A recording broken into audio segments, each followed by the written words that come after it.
ஒரு ஊரில் ஒரு இளைஞன் இருந்தான். ஒரு நாள் அவன் ஒரு குருவை தேடிக்கிட்டு புறப்பட்டான். ஊரை விட்டு வெளியில் போனான். போகிற வழியில் ஒரு காடு. அந்த காட்டில் ஒரு மரத்தடியில் ஒரு பெரியவர் உட்காந்துருக்கிறார். அமைதியாக மௌனமாக அவர் அமர்ந்திருக்கிறார். இந்த பெரியவரை விசாரிக்கலாம், குருவை தேடி கண்டுபிடிக்கிறதுக்கு இவர் ஏதாவது ஒரு வழி சொல்லி கொடுப்பார் அப்படின்னு நினச்சிக்கிட்டு அவரை நெருங்கினான். ஐயா, எனக்கு ஒரு குரு தேவை, எங்கே கிடைப்பார், அவரை எப்படி அடையாளம் கண்டுபிடிக்கிறது, அதை பற்றி ஏதாவது விவரம் சொன்னீங்கன்னா நான் கண்டுபிடிச்சிக்குவேன் அப்படின்ட்டுருக்கான். பெரியவர் நிமிர்ந்து பார்த்தார். தம்பி, அது ரொம்ப சுலபம். அவர் வயசானவராக இருப்பார், என்னை விட சுமார் 30 வயசு அதிகமாக இருக்கும். அவர் ஒரு மரத்தடியில் தான் உட்காந்துருப்பார் அப்படின்ட்டுருக்கான். சரிங்க பெரியவரே, அது என்ன மாதிரியான மரம், எப்படி இருக்கும் அப்படின்னு கேட்டிருக்கான். பெரியவர் அந்த விவரங்களையும் சொல்லியிருக்கிறாரு. அது மட்டும் இல்லை, சந்திக்கிற நாள், நேரம், வினாடி முதற்கொண்டு எல்லா விவரங்களையும் துல்லியமாக சொன்னாராம். இவ்வளவு விவரங்களை இவரால் எப்படி சொல்ல முடியுது அப்படின்னு இவனுக்கு ஆச்சரியம். இருந்தாலும் அந்த பெரியவர் கடைசியாக ஒரு விவரம் சொன்னார். அது என்ன தெரியுமா, எப்படியும் நீ அவரை சந்திக்கிறதுக்கு ஒரு 30 வருஷம் ஆகும் அப்படின்னு சொல்லிவிட்டாராம். ரொம்ப நன்றிங்க பெரியவரே அப்படின்னு சொல்லிவிட்டு அந்த இளைஞன் புறப்பட்டுருக்கான். இப்போ அவனுக்கு குரு பற்றின விவரம் எல்லாம் கிடைச்சிட்டுது, சந்திக்கிற நேரமும் தெரிஞ்சுட்டுது. ஆனால் 30 வருஷம் அவரை தேடி அலைய வேண்டியிருக்குமே. அவன் தேட ஆரம்பித்தான். காடு மலை எல்லாம் சுற்றி அலைஞ்சான். பல வருஷங்கள் தேடினான். அழுத்து போயிட்டான். கடைசியில் அவனுக்கும் வயசாயிட்டுது. கடைசியில் தன்னுடைய சொந்த ஊருக்கே திரும்பி போய்கிட்டு இருந்தான். அங்கே ஒரு மரத்தடியில் அவன் தேடிக்கிட்டு இருந்த குருநாதர் கிடைச்சார். யார் அவருன்னா, 30 வருஷத்துக்கு முன்னாடி வழி சொல்லி கொடுத்தாருல அதே பெரியவர். அவருக்கு இப்போ 30 வயசு அதிகமாக இருந்தது. அதே மரம், அன்னைக்கு பெரியவர் சொன்ன அடையாளம் இப்போ பொருத்தமாக இருந்தது. இப்போ அந்த பெரியவர் சொன்னார், சரியாக வந்து சேர்ந்துட்ட, வா, உனக்காக தான் நான் இவ்வளவு காலமும் காத்துக்கிட்டு இருந்தேன் அப்படின்னாராம். என்ன சொல்கிறீங்கன்றிருக்கான். 30 வருஷத்துக்கு முன்னாடி என்கிட்ட வந்தியே, அப்போவே என் காலம் வந்து முடிஞ்சு போயிருந்தது. அப்போவே என்ன உனக்கு அடையாளம் தெரியல, அதனால் இவ்வளவு காலம் உனக்காக காத்துட்டு இருக்கும்படி ஆயிட்டுது அப்படின்னாராம். ஐயா, அப்போவே நீங்கள் சொல்லியிருக்கலாமே, இதுதான் 30 வருஷம் கழித்து நீ சந்திக்க போகிற இடம், நான் தான் உன்னுடைய குரு அப்படின்னு சொல்லியிருக்கலாமே அப்படின்ட்டுருக்கான். அந்த பெரியவர் சிரிச்சுக்கிட்டே இதுக்கு பதில் சொன்னாராம். நான் எவ்வளவோ விவரமாக தான் சொன்னேன், நீ சரியாக புரிஞ்சிக்கல. காரணம், அப்போ நீ போதுமான அளவுக்கு பக்குவம் பெற்றிருக்கவில்லை, அதனால் புரியும் சக்தி இல்லாமல் போயிட்டுதப்போ. 30 ஆண்டு காலம் நீ அலைஞ்சி தெரிஞ்சிருக்கிற, அது காரணமாக இப்போ உனக்கு அந்த பக்குவம் வந்துட்டுது. அதனால தான் அடையாளம் காண முடிஞ்சது, நானே உன்னுடைய குரு அப்படின்னாராம். இதுலேருந்து என்ன தெரியுதுன்னா, ஆன்மீகத்தில் மாணவனாக சேர்றதுக்கு கூட ஒரு பக்குவத்தன்மை தேவைப்படுது. ஒரு பெரிய ஞானி, அவர்கிட்ட சீடனாக இருக்க ஒருத்தன் வந்தான். எதிரில் நின்னான். ஞானி அவனை வெகு நேரம் உற்று பார்த்தார். அப்புறம் சொன்னார், சீடனாக இருக்கிறது ரொம்ப சிரமம்னார். நான் தயாராக இருக்கிறேன்னா. அது இன்னமும் சிரமமாச்சே, இங்கே வந்து குருவாக இருக்கிறது மட்டுமே சுலபம் அப்படின்னாராம். அப்படின்னா நான் குருவாகவே ஆயிடுறேன் அப்படின்னானா. இது போலவே இந்த காலத்தில் கதை ஒன்று உண்டு. ஒரு பள்ளிக்கூடத்தில் வகுப்பு ஆசிரியர் மாணவனை திட்டிக்கிட்டு இருந்தார். டேய், நீ 100க்கு 10 மார்க்கு தான் வாங்கிட்டு இருக்க, இவ்வளவு மோசமாக நீ படித்தா கடைசியில் மாடு மேய்க்கிறது கூட லாய்க்கு இல்லாதவனா ஆயிடுவேன், அதுக்கப்புறம் என்ன செய்ய போகிற அப்படின்னாராம். பையன் தலையை சொரிஞ்சிக்கிட்டே சொன்னானா, சார் அப்படின்னா ஒன்று செய்கிறேன் அப்படின்னானா. இவர் கேட்டிருக்கார், என்ன செய்ய போகிறேன்னு. வேற என்ன சார், உங்களை மாதிரி ஒரு ஆசிரியர் ஆயிடுறேன் அப்படின்னானா. அந்த காலத்தில் அண்ணாமலை ரெட்டியார்னு ஒருத்தர் இருந்தார். அவர் வெங்கனூர் அப்படிங்கிற கிராமத்தில் இருந்தார். அங்கேருந்து விருத்தாசலம் கோவிலுக்கு தவறாமல் போயிட்டு வந்துக்கிட்டு இருந்தார். இடையில வெள்ளாறு, அதில் ஒரு சமயம் வெள்ளம் வந்துட்டுது. இவரால் போக முடியல. அதோட விளைவு, வெங்கனூர்லேயே ஒரு கோவில் கட்டணும் அப்படின்னு முடிவு பண்ணார், சிவாலயம். அந்த சமயத்தில் வடநாட்டில் பஞ்சம். அதனால் அங்கே இருந்த பல சிற்பிகள் தென்னாட்டை நோக்கி வர ஆரம்பித்தாங்க. அவங்க வெங்கனூர் வழியாக வர்றது தெரிஞ்சதும் இவர் போய் பார்த்தார். இங்கே ஒரு கோவில் கட்டணும், அதுக்கு நீங்கள் உதவணும்னார். பஞ்ச காலத்தில் இப்படி ஒரு வாய்ப்பு கிடைச்சதில் அவங்களுக்கும் ரொம்ப மகிழ்ச்சி. உற்சாகத்தோடு ஒத்துக்கிட்டாங்க. ஆலய திருப்பணி ஆரம்பமாச்சு. அவங்களுக்கு வேண்டிய எல்லா வசதிகளையும் இவர் செஞ்சு கொடுத்தார். அவங்களுக்கு எந்த குறையும் இல்லாமல் பார்த்துக்கிட்டார். அது மட்டும் இல்லை, ஒவ்வொரு நாளும் அங்கே வருவார். உங்களுக்கு என்ன வேணும், எது வேணும்னு கேட்பார். ஏதாவது குறை இருந்தால் சொல்லுவாங்க, உடனே தீர்த்து வைப்பார். இவரும் கேட்பார், எந்த குறையாக இருந்தாலும் என்கிட்ட சொல்லுங்க அப்படின்னு சொல்லுவார். அதை தவிர இவராகவே கவனிச்சும் அவங்களுக்கு என்னென்ன தேவைங்கிறத கண்டுபிடிச்சி அதையெல்லாம் வந்து கொடுத்துக்கிட்டு இருப்பார். என்ன தேவைன்னாலும் அதை நிறைவேற்றி வச்சுருவார். அந்த சிற்பிகளின் தலைவன் ஒருத்தன், அந்த ஆளுக்கு வெத்தலை பாக்கு போடுறது பழக்கம். இதை தெரிஞ்சுக்கிட்டு அதுக்காகவே ஒரு ஆளை வந்து ஏற்பாடு பண்ணார். வேணுங்கிறப்போலாம் நீ வந்து வெத்தலை சீவல் மடித்து கொடுக்க வேண்டியது உன் வேலை அப்படின்னு ஒருத்தனை ஏற்பாடு பண்ணிட்டார். இப்படியெல்லாம் செஞ்சதும் அவங்களுக்கும் ரொம்ப உற்சாகம். ரொம்ப பொறுப்பாக சிற்ப வேலைகளை செஞ்சுக்கிட்டு இருக்கிறாங்க. ஒரு நாள் என்னாச்சு தெரியுமா? அந்த சிற்பிகளின் தலைவன் ரொம்ப நுணுக்கமாக ஒரு வேலையை செஞ்சுக்கிட்டு இருக்கிறான். சாரம் போட்டு அது மேலே படுத்துக்கிட்டு அண்ணாந்து பார்த்து உச்சியில் நுணுக்கமான சிற்பங்களை உருவாக்கிக்கிட்டு இருக்கான். சிற்பியின் கவனம் செதறப்படாதுங்கிறதுனால இவர் மெதுவாக சத்தம் போடாமல் கிட்ட போய் நின்று அதை கவனிச்சுக்கிட்டு இருக்கிறார். அந்த சிற்பி வழக்கம் போல வெத்தலை பாக்குக்காக இடது கையை கீழே நீட்டினான். அந்த சமயம் பார்த்து அவருக்கு தாம்பூலம் கொடுக்கறவன் அங்கே இல்லை, எங்கேயோ போயிருக்கிறான். அண்ணாமலை ரெட்டியார் என்ன பண்ணார் தெரியுமா? தனக்காக கொடுக்கப்பட்ட தாம்பூலத்தை வாங்கி சிற்பியின் கையில் கொடுக்குறார். அவன் வாங்கி போட்டுக்கிட்டான். இது என்ன இன்னைக்கு வெத்தலை சீவல் வேற மாதிரி இருக்குது, வாசனை தாம்பூலமாக இருக்குது அப்படின்னு யோசனை பண்ணிட்டு கீழே திரும்பி பார்க்குறார். பார்த்தா ரெட்டியார் மறுபடியும் சிற்பி கை நீட்டும் பொழுது கொடுக்கறதுக்காக தாம்பூலத்தை மடித்து வாங்கி வச்சுக்கிட்டு தயாராக நிற்கிறார். சிற்பிக்கு அதிர்ச்சி. உடனே பொத்துன்னு கீழே குதிச்சான். ஐயா, என்ன இது நீங்களா அப்படின்னா. இவர் சொன்னார், நான் ஒன்றும் தப்பு பண்ணலையே, உன்னுடைய கை புண்ணியம் செஞ்ச கை, கோயில் கட்டுற கை, அந்த கைக்கு தாம்பூலம் கொடுக்கறதுல என்ன தப்பு அப்படின்னாராம். ஏற்கனவே பஞ்சத்தில் அடிபட்டு வந்த எங்களை நீங்கள் ஆதரிச்சதே பெரிய விஷயம். இந்த செயல் என்ன ஒரு பெரிய கடனாளி ஆகிவிட்டுது. ஐயா, எங்களுக்கு உணவு உடை இதை மட்டும் நீங்கள் கொடுத்தா போதும், ஊதியம்னு எதுவும் வாங்க மாட்டோம் அப்படின்னு நானும். அந்த சிற்பி எவ்வளவோ வற்புறுத்தியும் எதுவும் வாங்கிக்கலையாம். இந்த செய்தியை தமிழ் தாத்தா டாக்டர் ஊவேசா சொல்லியிருக்கிறார். அந்த காலத்தில் எப்படிப்பட்டவங்கெல்லாம் வாழ்ந்துருக்கிறாங்க பாருங்க. இந்த காலத்தில் ஒருத்தர் கோவில் கட்டினார், வேலை செய்கிற எல்லாருக்கும் சாப்பாடு போடுவார். சிற்ப வேலை செஞ்சுட்டு சாப்பிட வர்ற ஒவ்வொருத்தர் கையையும் அன்பா பிடிச்சு முத்தம் கொடுத்து உள்ளே அனுப்புவார். அந்த கைகளுக்கு நீங்கள் கொடுக்குற மரியாதையாது அப்படின்னு கேட்டாங்க. அடா, அது இல்லைங்க, ஏற்கனவே முதல் பந்தியில் சாப்பிட வந்தவன் மறுபடியும் வர்றானான்னு கண்டுபிடிக்கிறதுக்காக கையை பிடிச்சி மோந்து பார்க்குறேன் அப்படின்னாராம் அவர். அம்மாக்காரங்களுக்கு அடிக்கடி ஏற்படுற கவலை ஒன்று உண்டு. அதாவது குழந்தை சரியாக சாப்பிட மாட்டேங்குதே அப்படிங்கிற கவலை. இவங்கெல்லாம் ஒரு விஷயத்த நல்லா புரிஞ்சுக்கணும். குழந்தைகள்ங்கிறவங்க பெரியவங்க மாதிரி இல்லை. அவங்க கடிகாரத்தில் மணியை பார்த்துட்டு சாப்பிட்றதுக்கு உட்கார்ற ரகம் கிடையாது. பசிச்சா சாப்பிடுவாங்க, இல்லைன்னா விளையாடுவாங்க அல்லது தூங்குவாங்க. அது புரியாமல் அவங்கள கட்டாயப்படுத்தி அல்லது மிரட்டி சாப்பிட வைக்கிறது ரொம்ப தப்பு. ஒரு 8 மாத குழந்தைக்கு 3 மணி நேரத்துக்கு ஒரு தடவை பசிக்கும். அந்த நேரம் பார்த்து சாப்பாடு கொடுத்தா அடம் பண்ணாமல் அது பாட்டுக்கு சாப்பிட்றோம். அதே குழந்தைக்கு 1 வயசு ஆகிறப்போ 4 மணி நேரத்துக்கு ஒரு தடவை பசிக்கும். இந்த வயசுல இயற்கையாகவே பசி குறைஞ்சிருக்கும். அது புரியாமல் என் குழந்தை முன்னாடி மாதிரி இப்போ சரியாக சாப்பிட மாட்டேங்கிறான் அப்படின்னு சில பேர் டாக்டர்கிட்ட போய் சொல்லிக்கிட்டு இருப்பாங்க. இன்னொரு விஷயம், ஒரு குழந்தைக்கு வயசு அதிகமாகிற வேகத்துக்கு உடம்பு எடையும் அதிகமாகிக்கிட்டே போகாது. உடம்பு எடை அதிகமாகிற வேகம் குறைஞ்சிக்கிட்டே வரும். 6 மாத குழந்தைக்கு ஒரு வாரத்தில் 150 கிராம் எடை கூடும். ஒரு வயசில் வாரத்துக்கு 71 கிராம் எடை கூடும்.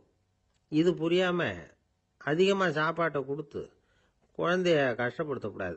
ஏன்னா அளவுக்கு மீறின உணவு அஜீரணத்தை உண்டு பண்ணிவிடும். குழந்தைக்கு ஒரு தட்டில் கொஞ்சமாக ஆகாரத்தை வச்சு கொண்டுகிட்டு போய் கொடுக்கணும். மலை மாதிரி குவிச்சு வச்சா அதை பார்த்ததுமே பசி அடங்கி போயிடும். அடித்து மிரட்டி பயமுறுத்தி குழந்தைய சாப்பிட வைக்கிற பழக்கம் இருக்குது பாருங்க, அதுக்கு ஃபுட் ஃபோர்ஸிங் அப்படின்னு பேர். இப்படி பண்ணுனா குழந்தைக்கு சாப்பாட்டில் விருப்பம் குறைஞ்சிரும், அதை கண்டாவே வெறுக்க ஆரம்பிச்சிடும். அது மாதிரி உளம் சார்ந்த பசி குறைவு, சைக்கோஜெனிக் அனோரெக்சியா, அது ஏற்படுமா. சாப்பாடுங்கிறதே ஒரு தண்டனை மாதிரி தோணும். குழந்தைகளுக்கு பிடிச்ச மாதிரியான ஆகாரத்தை கொடுக்கணும். சத்து அதிகம் இருக்குங்கிறதுக்காக அதுக்கு பிடிக்காத ஆகாரத்தை கொடுத்து கட்டாயப்படுத்தக்கூடாது. குழந்தைகளுக்கு 2 வயசு ஆகிறப்போ இயற்கையாகவே எதிர்மறை குணம் உண்டாகும்.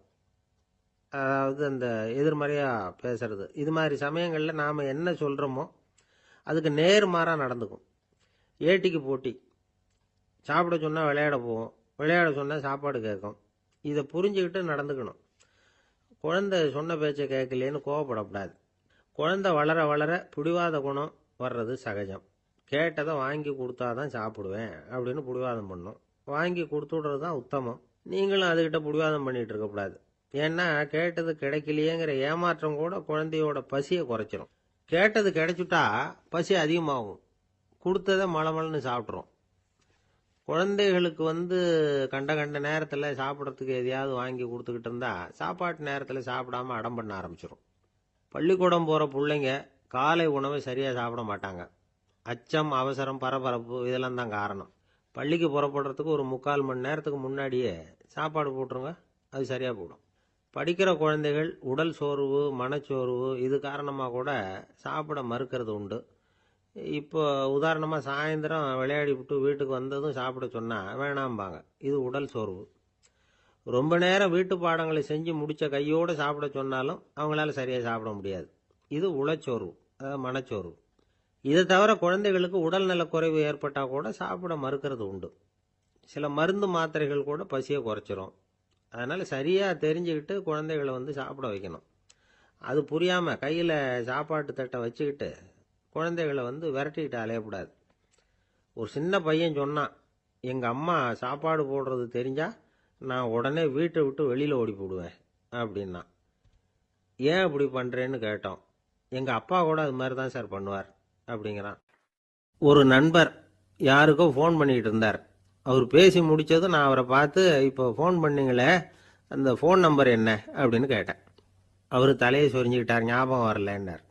சரி சார், அதை விடுங்க, உங்கள் மனைவி பேர் என்ன அப்படின்னு கேட்டேன். மாலதின்னார். என்ன சார் இது வேடிக்கை, கொஞ்ச நேரத்துக்கு முன்னாடி பேசின ஃபோன் நம்பர் மறந்து போச்சு.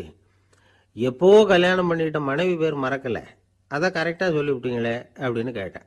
அவர் என்ன ஒரு மாதிரியாக பார்த்தார். அவர் அப்படி என்னை பார்த்ததில் ஒன்றும் தப்பு இல்லை. ஏன்னா நாம் எல்லாருமே அப்படித்தானே. ஒரு குறிப்பிட்ட காரியத்துக்காக தொலைபேசியில் ஒருத்தட்ட பேசுகிறோம். அதுக்கப்புறம் அந்த எண் நமக்கு அனாவசியம், அதனால் மறந்துடுறோம். இதுக்கு பேர் தான் தற்காலிக ஞாபகம். ஆனால் மனைவி பேரை மறந்துட முடியுமா? முடியாது. அது அவசியமான ஒன்று. அடிக்கடி அந்த பேரை உபயோகப்படுத்துகிறோம். அதனாலேயும் அது முக்கியங்கிறதுனாலேயும் அதை மறக்கறதில்ல. இதுக்கு பேர் நிரந்தர ஞாபகம். சரி, இந்த தற்காலிக ஞாபகம், நிரந்தர ஞாபகம், இது ரெண்டு ஞாபக அளவுகளையும் கட்டுப்படுத்துறது எது அப்படின்னா மூளைக்குள்ள நடக்கிற மின்சார நடவடிக்கைகள் தான். தற்காலிக ஞாபகம் ஒரு மின்னல் மாதிரி தோன்றி மறையுது. நிரந்தர ஞாபகம் ஒரு படிவம் போல மூளையில் படிஞ்சுடுது. ஒரு சம்பவத்தின் பல பிரதிகள் மூளையில் பல்வேறு பகுதிகளிலேயும் படிகிறதுனால ஒன்று மறைஞ்சாலும் மறந்தாலும் இன்னொன்று மறையறதில்ல. இப்படிப்பட்ட நிலைமையில தான் இந்த தொண்டையில் இருக்கு, வாயில் வரமாட்டேங்குது சார் அப்படிமா. ஒருத்தருக்கு எந்த துறையில் ஆர்வமும் ஈடுபாடும் அதிகமோ அது சம்பந்தமான ஞாபக சக்தி அதிகமாக இருக்கும். தொழிலை விரும்புகிற ஒரு டெலிஃபோன் ஆப்ரேட்டருக்கு எண்கள்லாம் நல்ல ஞாபகம் இருக்கும். அது மாதிரி கவிஞர்களுக்கு வார்த்தைகள் நல்ல ஞாபகத்தில் இருக்கும். இது ஒரு பக்கம் இருந்தாலும் ஒரு மூளை எண்களை விட எழுத்துக்களை விட படங்களை ரொம்ப சுலபமாக ஞாபகத்தில் வச்சுக்குது.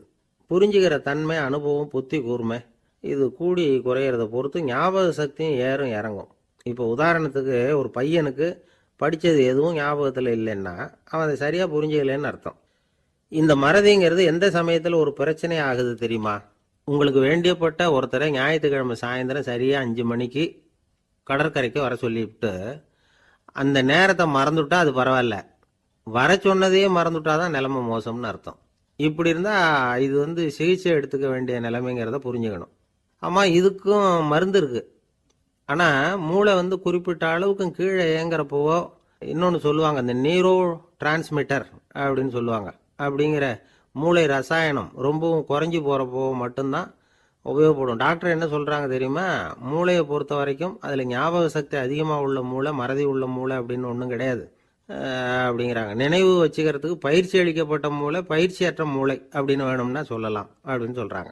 அதனால் நம்ம ஞாபக சக்திங்கிறது நம்மக்கிட்ட இருக்கிற பயிற்சி, முயற்சி இதை பொறுத்து தான் அமையும். ஒருத்தர் ஒரு பென்சிலை எங்கேயோ வச்சுக்கிட்டு தேடிக்கிட்டு இருந்தார்.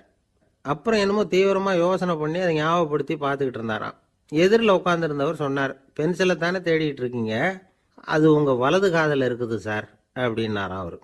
இதுக்கு அவர் சொல்லியிருக்காரு, பென்சிலை வலது காதில் தான் வச்சுருக்கேங்கிறது எனக்கு நல்லா ஞாபகம் இருக்குது, ஆனால் எது வலது காதுங்கிறது தான் மறந்து போச்சு அப்படின்னாராம். அவர் அதை தான் யோசிச்சுட்டு இருந்திருக்கிறார். ஒரு ஊரில் ஒரு ஆள் இருந்தான். அவனுக்கும் அவன் மனைவிக்கும் சண்டை. இவன் கோவிச்சுக்கிட்டு வீட்டை விட்டு வெளியில் வந்துட்டான். நேராக தன்னுடைய நண்பன் ஒருத்தனை தேடிட்டு போனான். அந்த நண்பன் எப்படின்னா எதுக்கும் அசர மாட்டான், எப்பவும் மகிழ்ச்சியாக இருப்பான். அவங்ககிட்ட போய் இவன் யோசனை கேட்டான். அது சரி, நீ எப்படி எப்பவும் மகிழ்ச்சியாக இருக்கிற, என்னால் அப்படி இருக்க முடியலையே அப்படின்னு கேட்டான். என்ன நடந்தது சொல்லுன்னா அவன், வீட்டில் எனக்கும் என் மனைவிக்கும் தகராறு, நிம்மதி இல்லை, அதுதான் இங்கே வந்தேன், உங்ககிட்ட யோசனை கேட்கலாமேன்னு அப்படின்னு விவரத்தை சொன்னான். அதை கேட்டுட்டு அதுக்கப்புறமா இவன் சொன்னான், இந்த பாருப்பா, இது ஒன்றும் பெரிய விஷயம் இல்லை, எனக்கு 2 மனைவிகள், 2 வீடு. ஒரு வீட்டில் சண்டை வந்துட்டுதுன்னா நேராக இன்னொரு வீட்டுக்கு வந்துடுவேன். இங்கே சண்டை வந்துட்டுதுன்னா நேரம் அங்கே போயிடுவேன். 2 குடும்பம் இருக்கிறதுனால இப்படி ஒரு வசதி. இதுதான் என்னுடைய மகிழ்ச்சியின் ரகசியம் அப்படின்னு நானா.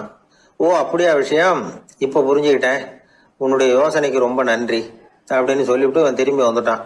அங்கே இங்கே தேடினான். ஒரு வாரத்துக்குள்ள இன்னொரு பொண்ணை தேடி கண்டுபிடிச்சி கல்யாணம் பண்ணிட்டான். இப்போ இவனுக்கு 2 வீடு ஆயிட்டுது. அதுக்கப்புறம் என்னாச்சு தெரியுமா, இவன் 2வதா கல்யாணம் பண்ணிக்கிட்டு வந்தானே, இந்த செய்தி முதல் மனைவிக்கு தெரிஞ்சு போச்சு. போனான், அது கழுத்தை பிடிச்சி வெளில தள்ளி விட்டு கதவை சாத்தி விட்டுது. இனிமே இந்த பக்கம் வராத, எனக்கு தெரியாம எப்படி நீ இன்னொரு கல்யாணம் பண்ண அப்படின்னு சொல்லி அடிச்சு விரட்டி விட்டுது. இவன் அதனால என்ன பரவாயில்லன்னு 2வது மனைவி வீட்டுக்கு போனான். அங்க பார்த்து, நீ எனக்கு கல்யாணம் பண்றதுக்கு முன்னாடி ஏற்கனவே உனக்கு கல்யாணம் ஆச்சுங்கிற விஷயத்த ஏன் என்கிட்ட சொல்லல அப்படின்னு சொல்லி அதுவும் கழுத்தை பிடிச்சி வெளில தள்ளி விட்டுது. இவன் வீதிக்கு வந்துட்டான்.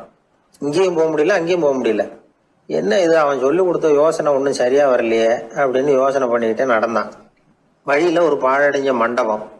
சரி, இன்னைக்கு ராத்திரி இங்கேயே படுத்துருவோம், வேற எங்கேயும் போய் படுத்து தூங்க முடியாது, அதான் 2 பேரும் விரட்டி விட்டாங்களே, என்ன பண்றது அப்படின்னு சொல்லி அந்த மண்டபத்துல போய் ஒரு தூண்ல ஓரமா சாஞ்சி உக்காந்தான். அப்போ எதிர்த்தாப்புல இன்னொரு தூண் ஓரமா யாரோ அசையறது மாதிரி தெரிஞ்சுது, லேசான இருட்டுல. யாரப்பா அது அப்படின்னு கிட்ட போய் பாக்குறான். அப்புறம் தான் தெரியுது, அவன் யாரு தெரியுமா, இவனுக்கு யோசனை சொன்னான்ல 2 கல்யாணம் பண்ணிக்கணும்னு சொல்லி, அவன் அங்க படுத்து கிடக்குறான். டேய் நீ எப்படிடா இங்க வந்த அப்படின்னா, 2 வீட்லயும் சண்டை வந்துட்டுது, அதுதான் இங்க வந்தேன், படுத்து தூங்கலாமேன்னு அப்படின்னா. 2 வீடு இருக்கிறது சௌரியம்னு என்கிட்ட சொன்னியப்பா அப்படின்னா இவன். நான் அப்படி சொன்னதுக்கு ஒரு காரணம் உண்டுன்னா அவன். என்னடா காரணம்னு கேட்டான். அது வேற ஒண்ணும் இல்ல, தினமும் ராத்திரியில இந்த மண்டபத்துல தனியா படுக்கிறதுக்கு எனக்கு பயமா இருந்தது, எனக்கு ஒரு துணை தேவைப்பட்டது, அதுக்காக தான் உங்ககிட்ட அப்படி ஒரு யோசனை சொன்னேன். இப்போ நீ வந்ததுனால எனக்கு துணை கிடைச்சிட்டுது. இப்போ நம்ம 2 பேரும் துணையா இங்கே படுத்துக்கலாம், நீ அந்த தூணில் சாஞ்சிக்கோ, நான் இந்த தூணில் சாஞ்சிக்கிறேன் அப்படின்னு சொல்லி படுத்து தூங்க ஆரம்பிச்சிட்டானோ. அதாவது நம்ம வாழ்க்கையில முடிவுகள் எடுக்கிற விஷயத்துல இந்த ஆள் மாதிரி தான் பல பேர் நடந்துக்கிறோம் அப்படிங்கிறார். அதாவது உலக புகழ்பெற்ற மனோதத்துவ மேதை ஸ்காட் பெக் அப்படிங்கிறவர். அதாவது வீட்டுக்கு தேவையான பொருள்கள் வாங்குறதுல இருந்து கல்யாணம் பண்றது, வீடு கட்டுறது வரைக்கும் அடுத்தவங்க பேச்சை கேட்டு வீணா போறவங்க தான் அதிகம். அறிவுரை கேட்கறதுல தப்பு இல்லை, ஆனா அதுக்கப்புறம் அதை பத்தி சரியா சிந்திச்சு பாக்குறது இல்லை, அதுதான் தப்பு. சில பேர் அறிவுரை சொல்றதுலயே ரொம்ப தெளிவா இருப்பாங்க. ஏன் சார் 2 சம்சாரத்தோட குடும்பம் நடத்துறது ரொம்ப கஷ்டமானு கேட்டாராம் ஒருத்தர். அது எனக்கு தெரியாதுங்க அப்படின்னாராம் அவரு. ஏன்னு கேட்டிருக்கார். ஏன்னா எனக்கு 3 சம்சாரம் அப்படின்னாராம் அவர். ஒரு ஆளு வேகமா நடந்து போய்கிட்டு இருந்தான். அவன் வேகமா நடக்கிறதுக்கு காரணம் வெயில் காலம், காலில் செருப்பு இல்லை, மணல் பாதை, அதுதான் வேகம். காலில் செருப்பும் இல்லாம கையில குடையும் இல்லாம அந்த ஆள் வெயில்ல நடந்து போய்கிட்டு இருக்கிறான். அந்த சமயத்துல இன்னொருத்தன் குதிரை மேலே ஏறி அந்த வழியா வந்துகிட்டு இருக்கிறான். அவன் காலில் செருப்பும் இருந்தது, கையில குடையும் இருந்தது. நடந்து போய்கிட்டு இருந்தவன் அந்த குதிரை ஆசாமியை பார்த்து கேட்டான், ஐயா நீங்களும் குதிரை மேலே உட்காந்துக்கிட்டு போய்கிட்டு இருக்கிறீங்க, அப்படி இருக்கிறப்போ உங்களுக்கு அந்த செருப்பு என்னத்துக்கு, அதை எனக்கு கொடுத்து உதவலாமே அப்படின்னா. குதிரை மேலே உட்காந்துருந்தவன் யோசனை பண்ணி பார்த்தான். இவன் சொல்றது நியாயம்தானே அப்படின்னு சொல்லி தன்னுடைய செருப்பை கழட்டி அந்த வழிப்போக்கனுக்கு கொடுத்துட்டான். ரொம்ப நல்லதுங்க அப்படின்னு சொல்லி இவன் அதை வாங்கி காலில் மாட்டிக்கிட்டான். அதுக்கப்புறம் மறுபடியும் இவன் ஆரம்பிச்சான், ஐயா நீங்க குதிரையில் போறதுனால போக வேண்டிய இடத்துக்கு வேகமா போய் சேர்ந்துருவீங்க, அதனால உங்க கையில் அந்த குடை என்னத்துக்கு, நான் நடந்து போயிட்டு இருக்கிறவன் ரொம்ப நேரம் நடக்க வேண்டியிருக்கும் இந்த வெயில்ல, அதனால அந்த குடையையும் எனக்கு கொடுங்களேன் அப்படின்னா. குதிரை வீரன் யோசனை பண்ணி பார்த்தான், இதுவும் நியாயம்தானே அப்படின்னு அவனுக்கு தோணுச்சு. உடனே இறக்கப்பட்டு தன் காலில் இருந்த செருப்பை கொடுத்தது மாதிரியே தன் கையில் இருந்த கொடையையும் இவங்கிட்ட கொடுத்துட்டான். அதுக்கப்புறம் அவன் நிம்மதியாக புறப்பட்டான். இப்போ மறுபடியும் கை தட்டி அவனை நிறுத்தினான். கீழே நின்றுட்டு இருந்தவன், என்னப்பா ஏன் என்ன நிறுத்தின, இன்னும் ஏதாவது வேணுமா உனக்கு அப்படின்னா குதிரையில் இருந்தவன். இவன் மெதுவாக வாயை திறந்து அந்த குதிரையையும் என்கிட்ட கொடுத்துருங்களேன்னா. அந்த குதிரை வீரன் இப்போ ஒரு கணம் யோசனை பண்ணி பார்த்தான். உடனே என்ன பண்ணான் தெரியுமா, தன்கிட்ட இருந்த குதிரை சவுக்கை எடுத்தான். குதிரை சவுக்கால அந்த ஆளை வாங்குன்னு வீசி தள்ளிவிட்டான். இவ்வளவு சவுக்கடியும் வாங்கிக்கிட்டு இந்த ஆள் என்ன பண்ணான் தெரியுமா, சிரிக்கிறான். அடி வாங்கிட்டு யாராவது சிரிப்பாங்களா? குதிரை வீரனுக்கு ஒன்றும் புரியல. என்னப்பா அது, ஏன் இப்படி அடி வாங்கிட்டு இப்படி சிரிக்கிறியே அப்படின்னு கேட்டான். இப்போ அந்த வழிப்போக்கன் சொல்றான், ஐயா நான் இப்படி சிரிக்கிறதுக்கு காரணம் இருக்கு. இப்படி குதிரை கேட்டு உங்ககிட்ட அடி வாங்கலைன்னு வச்சுக்கோங்க, என் உயிர் உள்ள வரைக்கும் மனசுல ஒரு தவிப்பு இருந்துகிட்டே இருக்கும். செருப்பையும் கொடையையும் கேட்ட உடனே கொடுத்தவன் குதிரையையும் கேட்டிருந்தா கொடுத்துருப்பானோ அப்படிங்கிற பேராசையில ஏங்கிக்கிட்டே இருந்திருப்பேன். இப்போ உங்ககிட்ட அடி வாங்கின பிறகு என்னுடைய அந்த சந்தேகம் தீர்ந்து போச்சு. என்னுடைய ஆசைக்கு எல்லை எது அப்படிங்கறத எனக்கு புரிஞ்சுட்டுது அப்படின்னு சொல்லிவிட்டு அவன் நடக்க ஆரம்பிச்சுட்டானான். ஆசைக்கும் எல்லை உண்டு அப்படிங்கிறத விளக்கறதுக்காக வாரியார் சுவாமிகள் சொல்ற கதை இது. இந்த காலத்திலயும் ஒருத்தன் அது மாதிரி கொடை செருப்போட குதிரையில போய்கிட்டு இருந்தான்.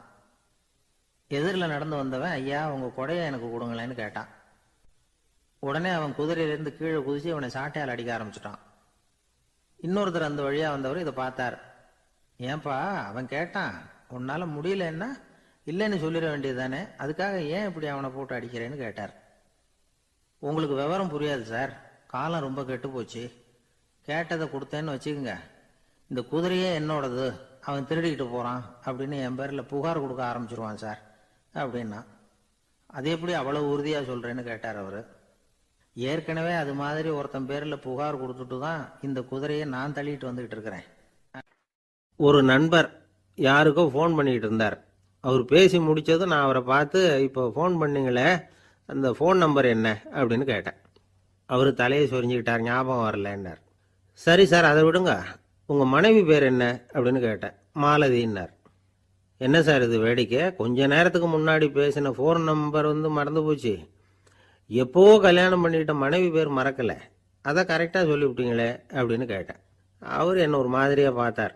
அவர் அப்படி என்னை பார்த்ததில் ஒன்றும் தப்பு இல்லை, ஏன்னா நாம் எல்லாருமே அப்படித்தானே. ஒரு குறிப்பிட்ட காரியத்துக்காக தொலைபேசியில் ஒருத்தட்ட பேசுகிறோம், அதுக்கப்புறம் அந்த எண் நமக்கு அனாவசியம், அதனால் மறந்துடுறோம். இதுக்கு பேர் தான் தற்காலிக ஞாபகம். ஆனால் மனைவி பேரை மறந்துட முடியுமா? முடியாது. அது அவசியமான ஒன்று. அடிக்கடி அந்த பேரை உபயோகப்படுத்துகிறோம், அதனாலேயும் அது முக்கியங்கிறதுனாலேயும் அதை மறக்கிறது இல்லை. இதுக்கு பேர் நிரந்தர ஞாபகம். சரி, இந்த தற்காலிக ஞாபகம், நிரந்தர ஞாபகம், இது ரெண்டு ஞாபக அளவுகளையும் கட்டுப்படுத்துறது எது அப்படின்னா மூளைக்குள்ள நடக்கிற மின்சார நடவடிக்கைகள் தான். தற்காலிக ஞாபகம் ஒரு மின்னல் மாதிரி தோன்றி மறையுது. நிரந்தர ஞாபகம் ஒரு படிவம் போல மூளையில படிஞ்சுடுது.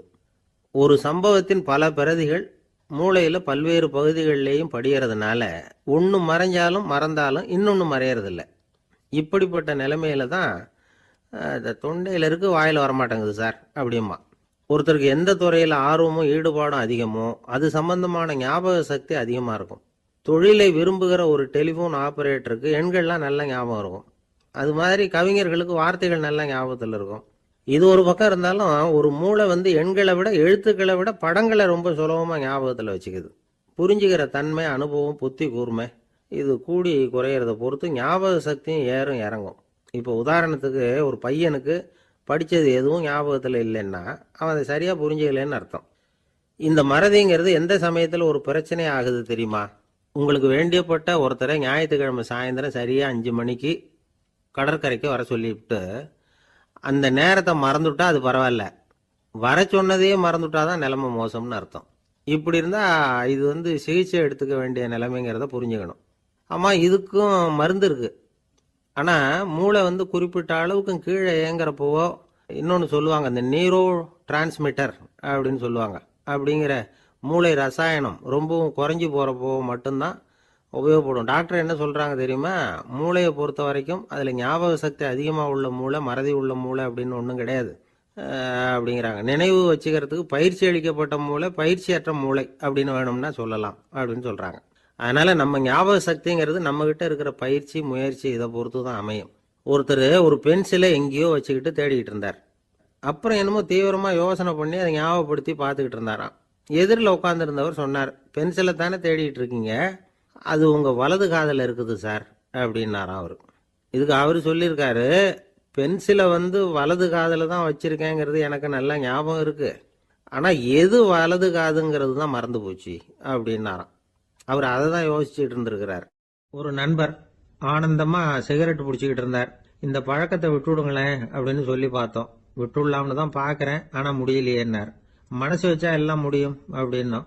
அவர் கொஞ்ச நேரம் யோசனை பண்ணார். அப்புறம் சொன்னார், சரி சார், இதுதான் நான் பிடிக்கிற கடைசி சிகரெட் அப்படின்னு சொல்லி ரொம்ப அழுத்தமா புகையை உள்ளுக்கு இழுத்தார். அதுக்கப்புறம் அந்த துண்டு சிகரெட்டை வீசி எறிஞ்சிட்டார். ஒருத்தர் இது மாதிரி தீர்மானம் பண்ணி தன்னுடைய கடைசி சிகரெட்டை தூக்கி எறிஞ்சுட்டாருன்னா அது ஒரு பெரிய விஷயம்தான். அதுக்கு பிறகு அவர் உடம்புல படிப்படியா என்னென்ன மாற்றங்கள் நடக்கும் அப்படிங்கறத பத்தி ஒரு விவர பட்டியலே வெளியிட்டு இருக்கிறாங்க. அது என்ன விவரம் தெரியுமா? ஒருத்தர் புகைப்பிடிக்கிற பழக்கத்தை நிறுத்துறாருன்னு வச்சுங்க. அப்படி அவர் நிறுத்தின 20 நிமிடங்களுக்குள்ள உயர் ரத்த அழுத்தம், உடல் வெப்பம், நாடி துடிப்பு இதெல்லாம் சரியான நிலைமைக்கு வந்துருதான். 8 மணி நேரத்துக்குள்ள இந்த ஸ்மோக்கர்ஸ் பிரீத் அப்படிங்கிற தன்மை மறைஞ்சிருதான். ரத்தத்துல உள்ள கார்பன் மோனாக்சைடு அளவு குறையுதான், ஆக்சிஜன் அளவு கூடுதான், சரியான அளவுக்கு வந்துருதான். ஒருத்தர் கடைசி சிகரெட்டை தூக்கி எறிஞ்சுட்டாருன்னா 24 மணி நேரத்துக்குள்ள மாரடைப்பு ஏற்படுறதுக்கான வாய்ப்பு குறைஞ்சுடுதான். 48 மணி நேரத்துக்குள்ள உணர்வு நரம்புகளின் முனைப்பகுதிகள் மறுபடியும் ஒன்னு சேர்ந்துருதான். அதனால நாக்கு சுவை உணர்வு, மூக்கின் முகரும் சக்தி இதெல்லாம் மேம்படுதான், நல்ல நிலைமைக்கு வந்துருதான். சிகரெட்டை நிறுத்தின 3 நாளுக்குள்ள மூச்சு விடுறது சுலபமாயிடுதான். இப்படி அவங்க பட்டியல் நிறைய சொல்றாங்க. 2 அல்லது 3 மாசத்துக்குள்ள என்ன ஆகும் தெரியுமா? ரத்த ஓட்டம் மேம்படுது, நடக்கிறது சுலபமாயிடுது. நுரையீரல் கொள்ளளவு 30% அதிகரிக்குது. 1-9 மாசத்துக்குள்ள சுவாச குறைபாடுகள் நீங்குது. நுரையீரல்ல இருக்கக்கூடிய இந்த அசுத்தம் வடிகட்டும் திசுக்கள் சரியா வேலை செய்ய ஆரம்பிச்சிருது. 1 வருஷத்துக்குள்ள இந்த இதய அழுத்த நோய்க்கான வாய்ப்பு பாதியா குறைஞ்சிருது. இந்த சிகரெட்டை நிறுத்தின 5 வருஷத்துக்குள்ள ஒரு நாளைக்கு 1 பாக்கெட் சிகரெட் பிடிக்கிறவர்கள்ல நுரையீரல் புற்றுநோயினால சாகிறவர்கள் எண்ணிக்கை பாதியா குறைஞ்சிருது. புற்றுநோய் செல்கள் சீரமைக்கப்படுது. ஆக ஒருத்தர் புகைக்கிறத விட்டுணும்னு தீர்மானம் பண்ணி தன் கையில இருக்கிற சிகரெட்டை இதுதான் கடைசின்னு சொல்லி தூக்கி எறிஞ்சுட்டா அதுக்கப்புறம் படிப்படியா இவ்வளவு நன்மைகளும் மாற்றங்களும் ஏற்படுறதாக இந்த அமெரிக்கன் கேன்சர் சொசைட்டி தெரிவிச்சிருக்குது. அதனால புகைப்பழக்கம் உள்ளவங்க இதெல்லாம் கொஞ்சம் யோசிச்சு பார்த்து அந்த பழக்கத்தை விட்டு விடுறது ரொம்ப நல்லது. ஆனா அதையெல்லாம் நாம சொன்னா யாரு கேட்கறாங்க? என்னுடைய நண்பர் ஒருத்தர் புகைப்பழக்கம் உள்ளவர், அவர் என்கிட்ட சொன்னார், சார், சிகரெட் பிடிக்கிற பழக்கத்தை விட்டு விடுறது என்னை பொறுத்த வரைக்கும் ஒன்றும் பெரிய கஷ்டமான செயல் இல்லை, அது ரொம்ப சுலபம் அப்படின்னார். எப்படி சொல்றீங்கன்னு கேட்டேன். நான் ஏற்கனவே 20 தடவை அந்த பழக்கத்தை விட்டுருக்கேன் சார் அப்படின்னா. ஒரு ரயில் போய்கிட்டு இருக்கு. அதுல ஒரு பெரியவர் பிரயாணம் பண்ணிட்டு இருக்கிறார். எதிரில் ஒரு பெரிய அதிகாரி, IAS ஆபீசர் உட்கார்ந்து இருக்கிறார். 2 பேருக்கும் முன்ன பின்ன அறிமுகம் இல்லை. அவர் வேற யாரோ, இவர் வேற யாரோ. ஒரே ரயில்ல பிரயாணம் பண்ணிட்டு இருக்கிறாங்க. அதுவும் எதிர்த்த இருக்கையில ஏதோ ஒரு நகரத்துல வண்டி நின்னுது. 2 பேரும் கீழே இறங்கினாங்க. பெரியவர் ஒரு ட்ரங்க் பெட்டியோட கீழே இறங்கினார். அந்த அதிகாரி கையில ஒரு சின்ன பெட்டி. அவர் அந்த சின்ன பெட்டியை கீழே வச்சுட்டு கூலி கூலின்னு கத்திக்கிட்டு இருந்தார். இந்த பெரியவர் பார்த்தார். ஐயா, இந்த பெட்டி மட்டும்தானா, இல்ல இன்னும் ஏதாவது இருக்குதா அப்படின்னு விசாரிச்சார். இப்ப அதிகாரி சொன்னாரு, இல்லைங்க, இது மட்டும்தான் அப்படின்னு சொன்னார். இதுக்கு என்னத்துக்காக கூலி ஆள், நானே எடுத்துக்கிட்டு வரேனே, வாங்க அப்படின்னு சொல்லி அந்த பெட்டியை இந்த பெரியவர் கையில் எடுத்துக்கிட்டாரு. எடுத்ததும் 2 பேரும் பேசிக்கிட்டே நடந்து வராங்க. இப்ப பெரியவர் சொன்னார், இப்ப உள்ள நாகரிகம் எப்படி இருக்குன்னா, சுமை கால் பணம், சும கூலி முக்கால் பணம் அப்படிங்கிற மாதிரி இருக்கு. பணத்தை வீணாக்கிறதோட இது கௌரவம்னு வேற நினைக்கிறாங்க அப்படின்னார். அவர் சொல்றது சரிதான். 10 ரூபாய் மதிப்புள்ள ஒரு சுமைய 30 ரூபா கொடுத்து தூக்கிட்டு போவோம். நாமே அதை தூக்கினா நமக்கு கௌரவ குறைச்சல் அப்படின்னு நினைப்போம். இதுதான் நம்ம நிலைமை. ஆனா அந்த பெரியவர் என்ன சொன்னார் தெரியுமா? நீங்க எங்க போகணுமோ அது வரைக்கும் நானே இதை எடுத்துட்டு வரேன் அப்படின்னார். அந்த அதிகாரி பக்கத்துல உள்ள ஒரு ஹோட்டல் வரைக்கும் போனார். பெரியவரும் அங்க கொண்டுட்டு போய் பெட்டியை வச்சார். உடனே அந்த பெரிய அதிகாரி அவருக்கு பணம் கொடுக்கறதுக்காக பர்ஸ் எடுத்தார். உடனே இவரு, ஐயா, எனக்கு கூலி எதுவும் வேணாம், உங்களுக்கு சேவை செய்யறது என்னுடைய கடமை. நான் இந்த சேவையை செய்தது பணத்துக்காக இல்ல, அன்புக்காக அப்படின்னு சொல்லிவிட்டார். அதுக்கப்புறம் அவர் நன்றினார். 2 பேரும் பிரிஞ்சுட்டாங்க. இது முடிஞ்சது. அன்னைக்கு சாயந்தரம் அங்க ஒரு பெரிய கூட்டம் நடக்குது. இந்த அதிகாரியும் அந்த கூட்டத்துக்கு போறார். மக்கள் கூட்டம் ரொம்ப அதிகம். அதனால இந்த அதிகாரியும் ஒரு ஓரமா உட்காந்துக்கிட்டார். அப்புறம் கொஞ்ச நேரத்துல இந்த முக்கிய விருந்தினர் பேசுறதுக்காக வரார் மேடைக்கு. மேடையில இருந்த பெரியவங்க எல்லாம் எழுந்திருச்சு நின்று அவருக்கு மாலை போட்டு மரியாதை செய்யறாங்க. எங்கேயோ ஒரு மூலையில உட்கார்ந்து இருந்தாரு அதிகாரி.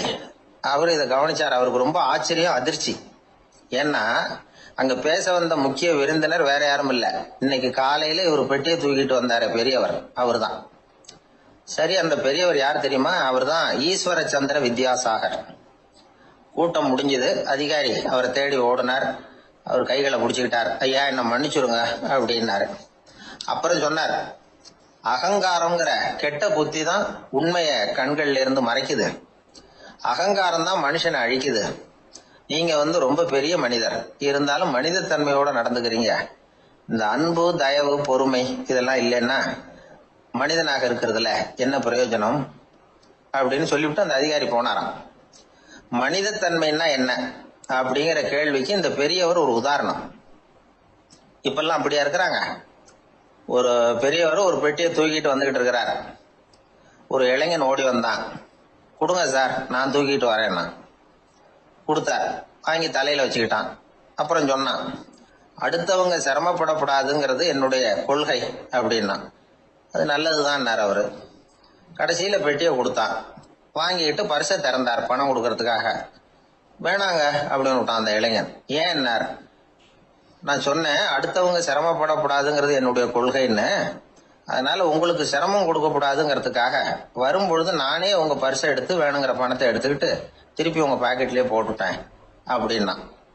இப்படி இருக்குது இந்த காலம். அதனால வாழ்க்கையில அன்பு, தயவு, பொறுமை இதெல்லாம் ரொம்ப அவசியம் அப்படிங்கிறத நாம புரிஞ்சுக்கணும். ஒரு காட்டுல ஒரு நரி இருந்தது. ஒரு நாள் காலை நேரம் அது தன்னுடைய இருப்பிடத்திலிருந்து வெளியில வந்தது. கொஞ்ச தூரம் நடந்து வந்தது. அப்பதான் அது தன்னோட நிழலை கவனிச்சு பார்த்தது. பார்த்தா அது ரொம்ப நீளமா பெருசா இருக்குது. காலை நேரத்துல நிழல் அப்படித்தானே இருக்கும். ஆனா அந்த நரிக்கு அந்த விஷயம் தெரியல. தன்னுடைய நீண்ட பெரிய நிழலை பார்த்து ஆச்சரியப்பட்டது. ஆஹா, நாம இவ்வளவு பெருசாவா இருக்கிறோம் அப்படின்னா என்னுடைய காலை சாப்பாட்டுக்கு ஒரு யானை இல்லைன்னா ஒரு ஒட்டகம் கிடைச்சாதான் சரியா இருக்கும் போல இருக்கு அப்படின்னு முடிவு பண்ணிக்கிட்டது. உடனே ஒரு யானை அல்லது ஒட்டகத்தை தேடி அலைஞ்சது, எங்க கிடைக்கும்னு. கிடைக்கவே இல்லை. மத்தியானம் 12 மணி ஆயிட்டுது. பசியோட அலையுது. இப்ப தன்னோட நிழலை பார்த்தது. அது மத்தியான நிழல் எப்படி இருக்கும்? அது ரொம்பவும் குறுகி போய் தெரிஞ்சுது. உடனே அந்த நரி என்ன நினைச்சுக்கிட்டு தான் தெரியுமா? காலை ஆகாரம் சாப்பிடாததுனால நம்ம உடம்பு இப்படி அழிச்சு போட்டுதே அப்படின்னு நினைச்சுக்கிட்டு தான். கொஞ்ச நேரம் கழிச்சு மறுபடியும் தன்னுடைய நிழலை பார்க்குது. அது இன்னமும் குறுகி போய் காலடியிலேயே வந்துட்டுது. அதுக்கு பயமா போயிடுது. ஐயையோ, இன்னும் கொஞ்ச நேரத்துல நாம இறந்துருவோம் போல இருக்க. இப்ப என்ன செய்யறது? இந்த சமயத்துல ஒரு எறும்பு கிடைச்சா கூட போதும், அதை நம்ம காலை ஆகாரமா நினைச்சு சாப்பிட்டுள்ளாமே அப்படின்னு நினைச்சுதான். நம்முடைய நிழல் கூட நம்மள மாதிரியே தான் அடிக்கடி மாறிக்கிட்டே தான் இருக்குது. அது எப்பவும் ஒரே மாதிரி இருக்கிறது இல்ல. மனிதனுக்கு ஏற்படுகிற தன்முனைப்பு இருக்கு பாருங்க, ஈகோ, அது கூட ஒரு நிழல் மாதிரி தானா. அப்படி நினைக்க ஆரம்பிச்சுட்டா அதனால ஏதும் பிரச்சனை வராதான். தன்முனைப்பை நிழல் போலவே ஏற்றுக்கொள்ளுங்கள் அப்படிங்கிறது பெரியவங்க கருத்து. ஒரு காரியத்தை வெற்றிகரமா நல்ல விதமா செஞ்சு முடிக்கிறோம்னு வச்சுக்கோங்க. அந்த சமயத்துல ஒரு வித நுட்பமான தற்பெருமை நமக்குள்ள உண்டாகுது. இது இயற்கையானது. அதனால இது மேல பற்று வைக்கக்கூடாது. அப்படி வைக்க ஆரம்பிச்சுட்டா அந்த தற்பெருமை ஒரு நிரந்தர விருந்தாளியா நம்ம கிட்ட தங்கிக்கும். நம்ம நிழல் எப்படின்னு பாருங்க. நாம நடக்கும் பொழுது நம்ம பின்னாடியே வரும். தன்முனைப்பையும் அப்படியே நினைச்சுக்குங்க. நிழல் யாருக்கும் எந்த பிரச்சனையையும் உண்டாக்குறது இல்லை. ஆனா அந்த நிழலை கண்டே நாம பயப்பட ஆரம்பிச்சுட்டா நாம எதுலையும் வெற்றி காண முடியாது. நிழலோட சண்டை போடக்கூடாது. அது மாதிரி தன்முனைப்போடவும் நாம சண்டை போட வேண்டியதில்லை. இல்லாத ஒன்றோடு சண்டை போடுறது எப்படின்னா அது இருட்டோட சண்டை போடுறது மாதிரி. நாம நிழல் கிடையாது. நம்ம கிட்ட இருக்கிற தன்முனைப்பு ஒரு நிழல். நம்ம நிழலையும் நமக்கு சமமா பாக்குறோம் பாருங்க, அங்கதான் சிக்கலே ஆரம்பம். இப்போ நாம நடந்து போய்கிட்டு இருக்கிறோம். நம்ம நிழல் தரையில விழுது. யாரோ ஒருத்தர் நம்ம நிழல் மேல காலை வச்சு நடந்து போறார். உடனே அவர்கிட்ட சண்டைக்கா போறோம், ஏண்டா என் நிழலை மிதிச்ச அப்படின்னு. நமக்கு தெரியும் அது நிழல் தாங்கிறது. அவர் உங்க மேல நடக்கல, உங்களுடைய நிழல் மேலதான் நடக்கிறார். அது மாதிரி உங்க தன்முனைப்பின் மேல யாராவது நடந்தா உங்களை அவமானப்படுத்துறதா நினைக்கிறீங்க. காரணம், நாமளும் நம்ம தன்முனைப்பும் ஒண்ணுங்கிற நினைப்பு தான் காரணம். மற்றபடி வேற ஒண்ணும் கிடையாது. நம்ம நிழல் மேல நடக்கிறவர் நம்மளை காயப்படுத்துறது இல்லை. தன்முனைப்பை வேண்டாத ஒன்னாவும் பார்க்க வேண்டியதில்லை. அது இயற்கை. நிழலை உங்க முன்னாடி வைக்க வேணாம், அது உங்க பின்னாடியே இருக்கட்டும். நிழலின் நிழலாகி விடாதீர்கள், நீங்கள் நீங்களாகவே இருங்கள். இதுதான் சான்றோர் சிந்தனை. ஒரு பேருந்துல ஒரே நெரிசல். ஒருத்தர் பக்கத்துல நின்றுகிட்டு இருந்தவர்கிட்ட ரொம்ப பணிவா விசாரிச்சார், ஏன் சார் நீங்க ஏதாவது பெரிய உத்தியோகத்தில் இருக்கிறீங்களா அப்படின்னார். அப்படிலாம் ஒன்றும் இல்லைங்கன்னார் அவரு. அப்படின்னா வேற ஏதாவது அரசியல்ல பெரிய பதவியில் இருக்கிறீங்களா அப்படின்னு கேட்டார். அதுவும் இல்லைங்கன்னார். சரி, பணமாவது அதிகமாக வச்சிருக்கீங்களா அப்படின்னு கேட்டார்.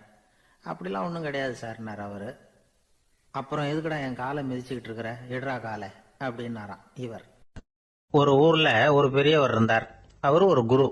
அவர் தொடர்ந்து தியான கூட்டங்கள் நடத்துவார். அந்த கூட்டத்துல கலந்துக்கிறதுக்காக பல ஊர்கள்ல இருந்து சீடர்கள் நிறைய பேர் வருவாங்க போவாங்க.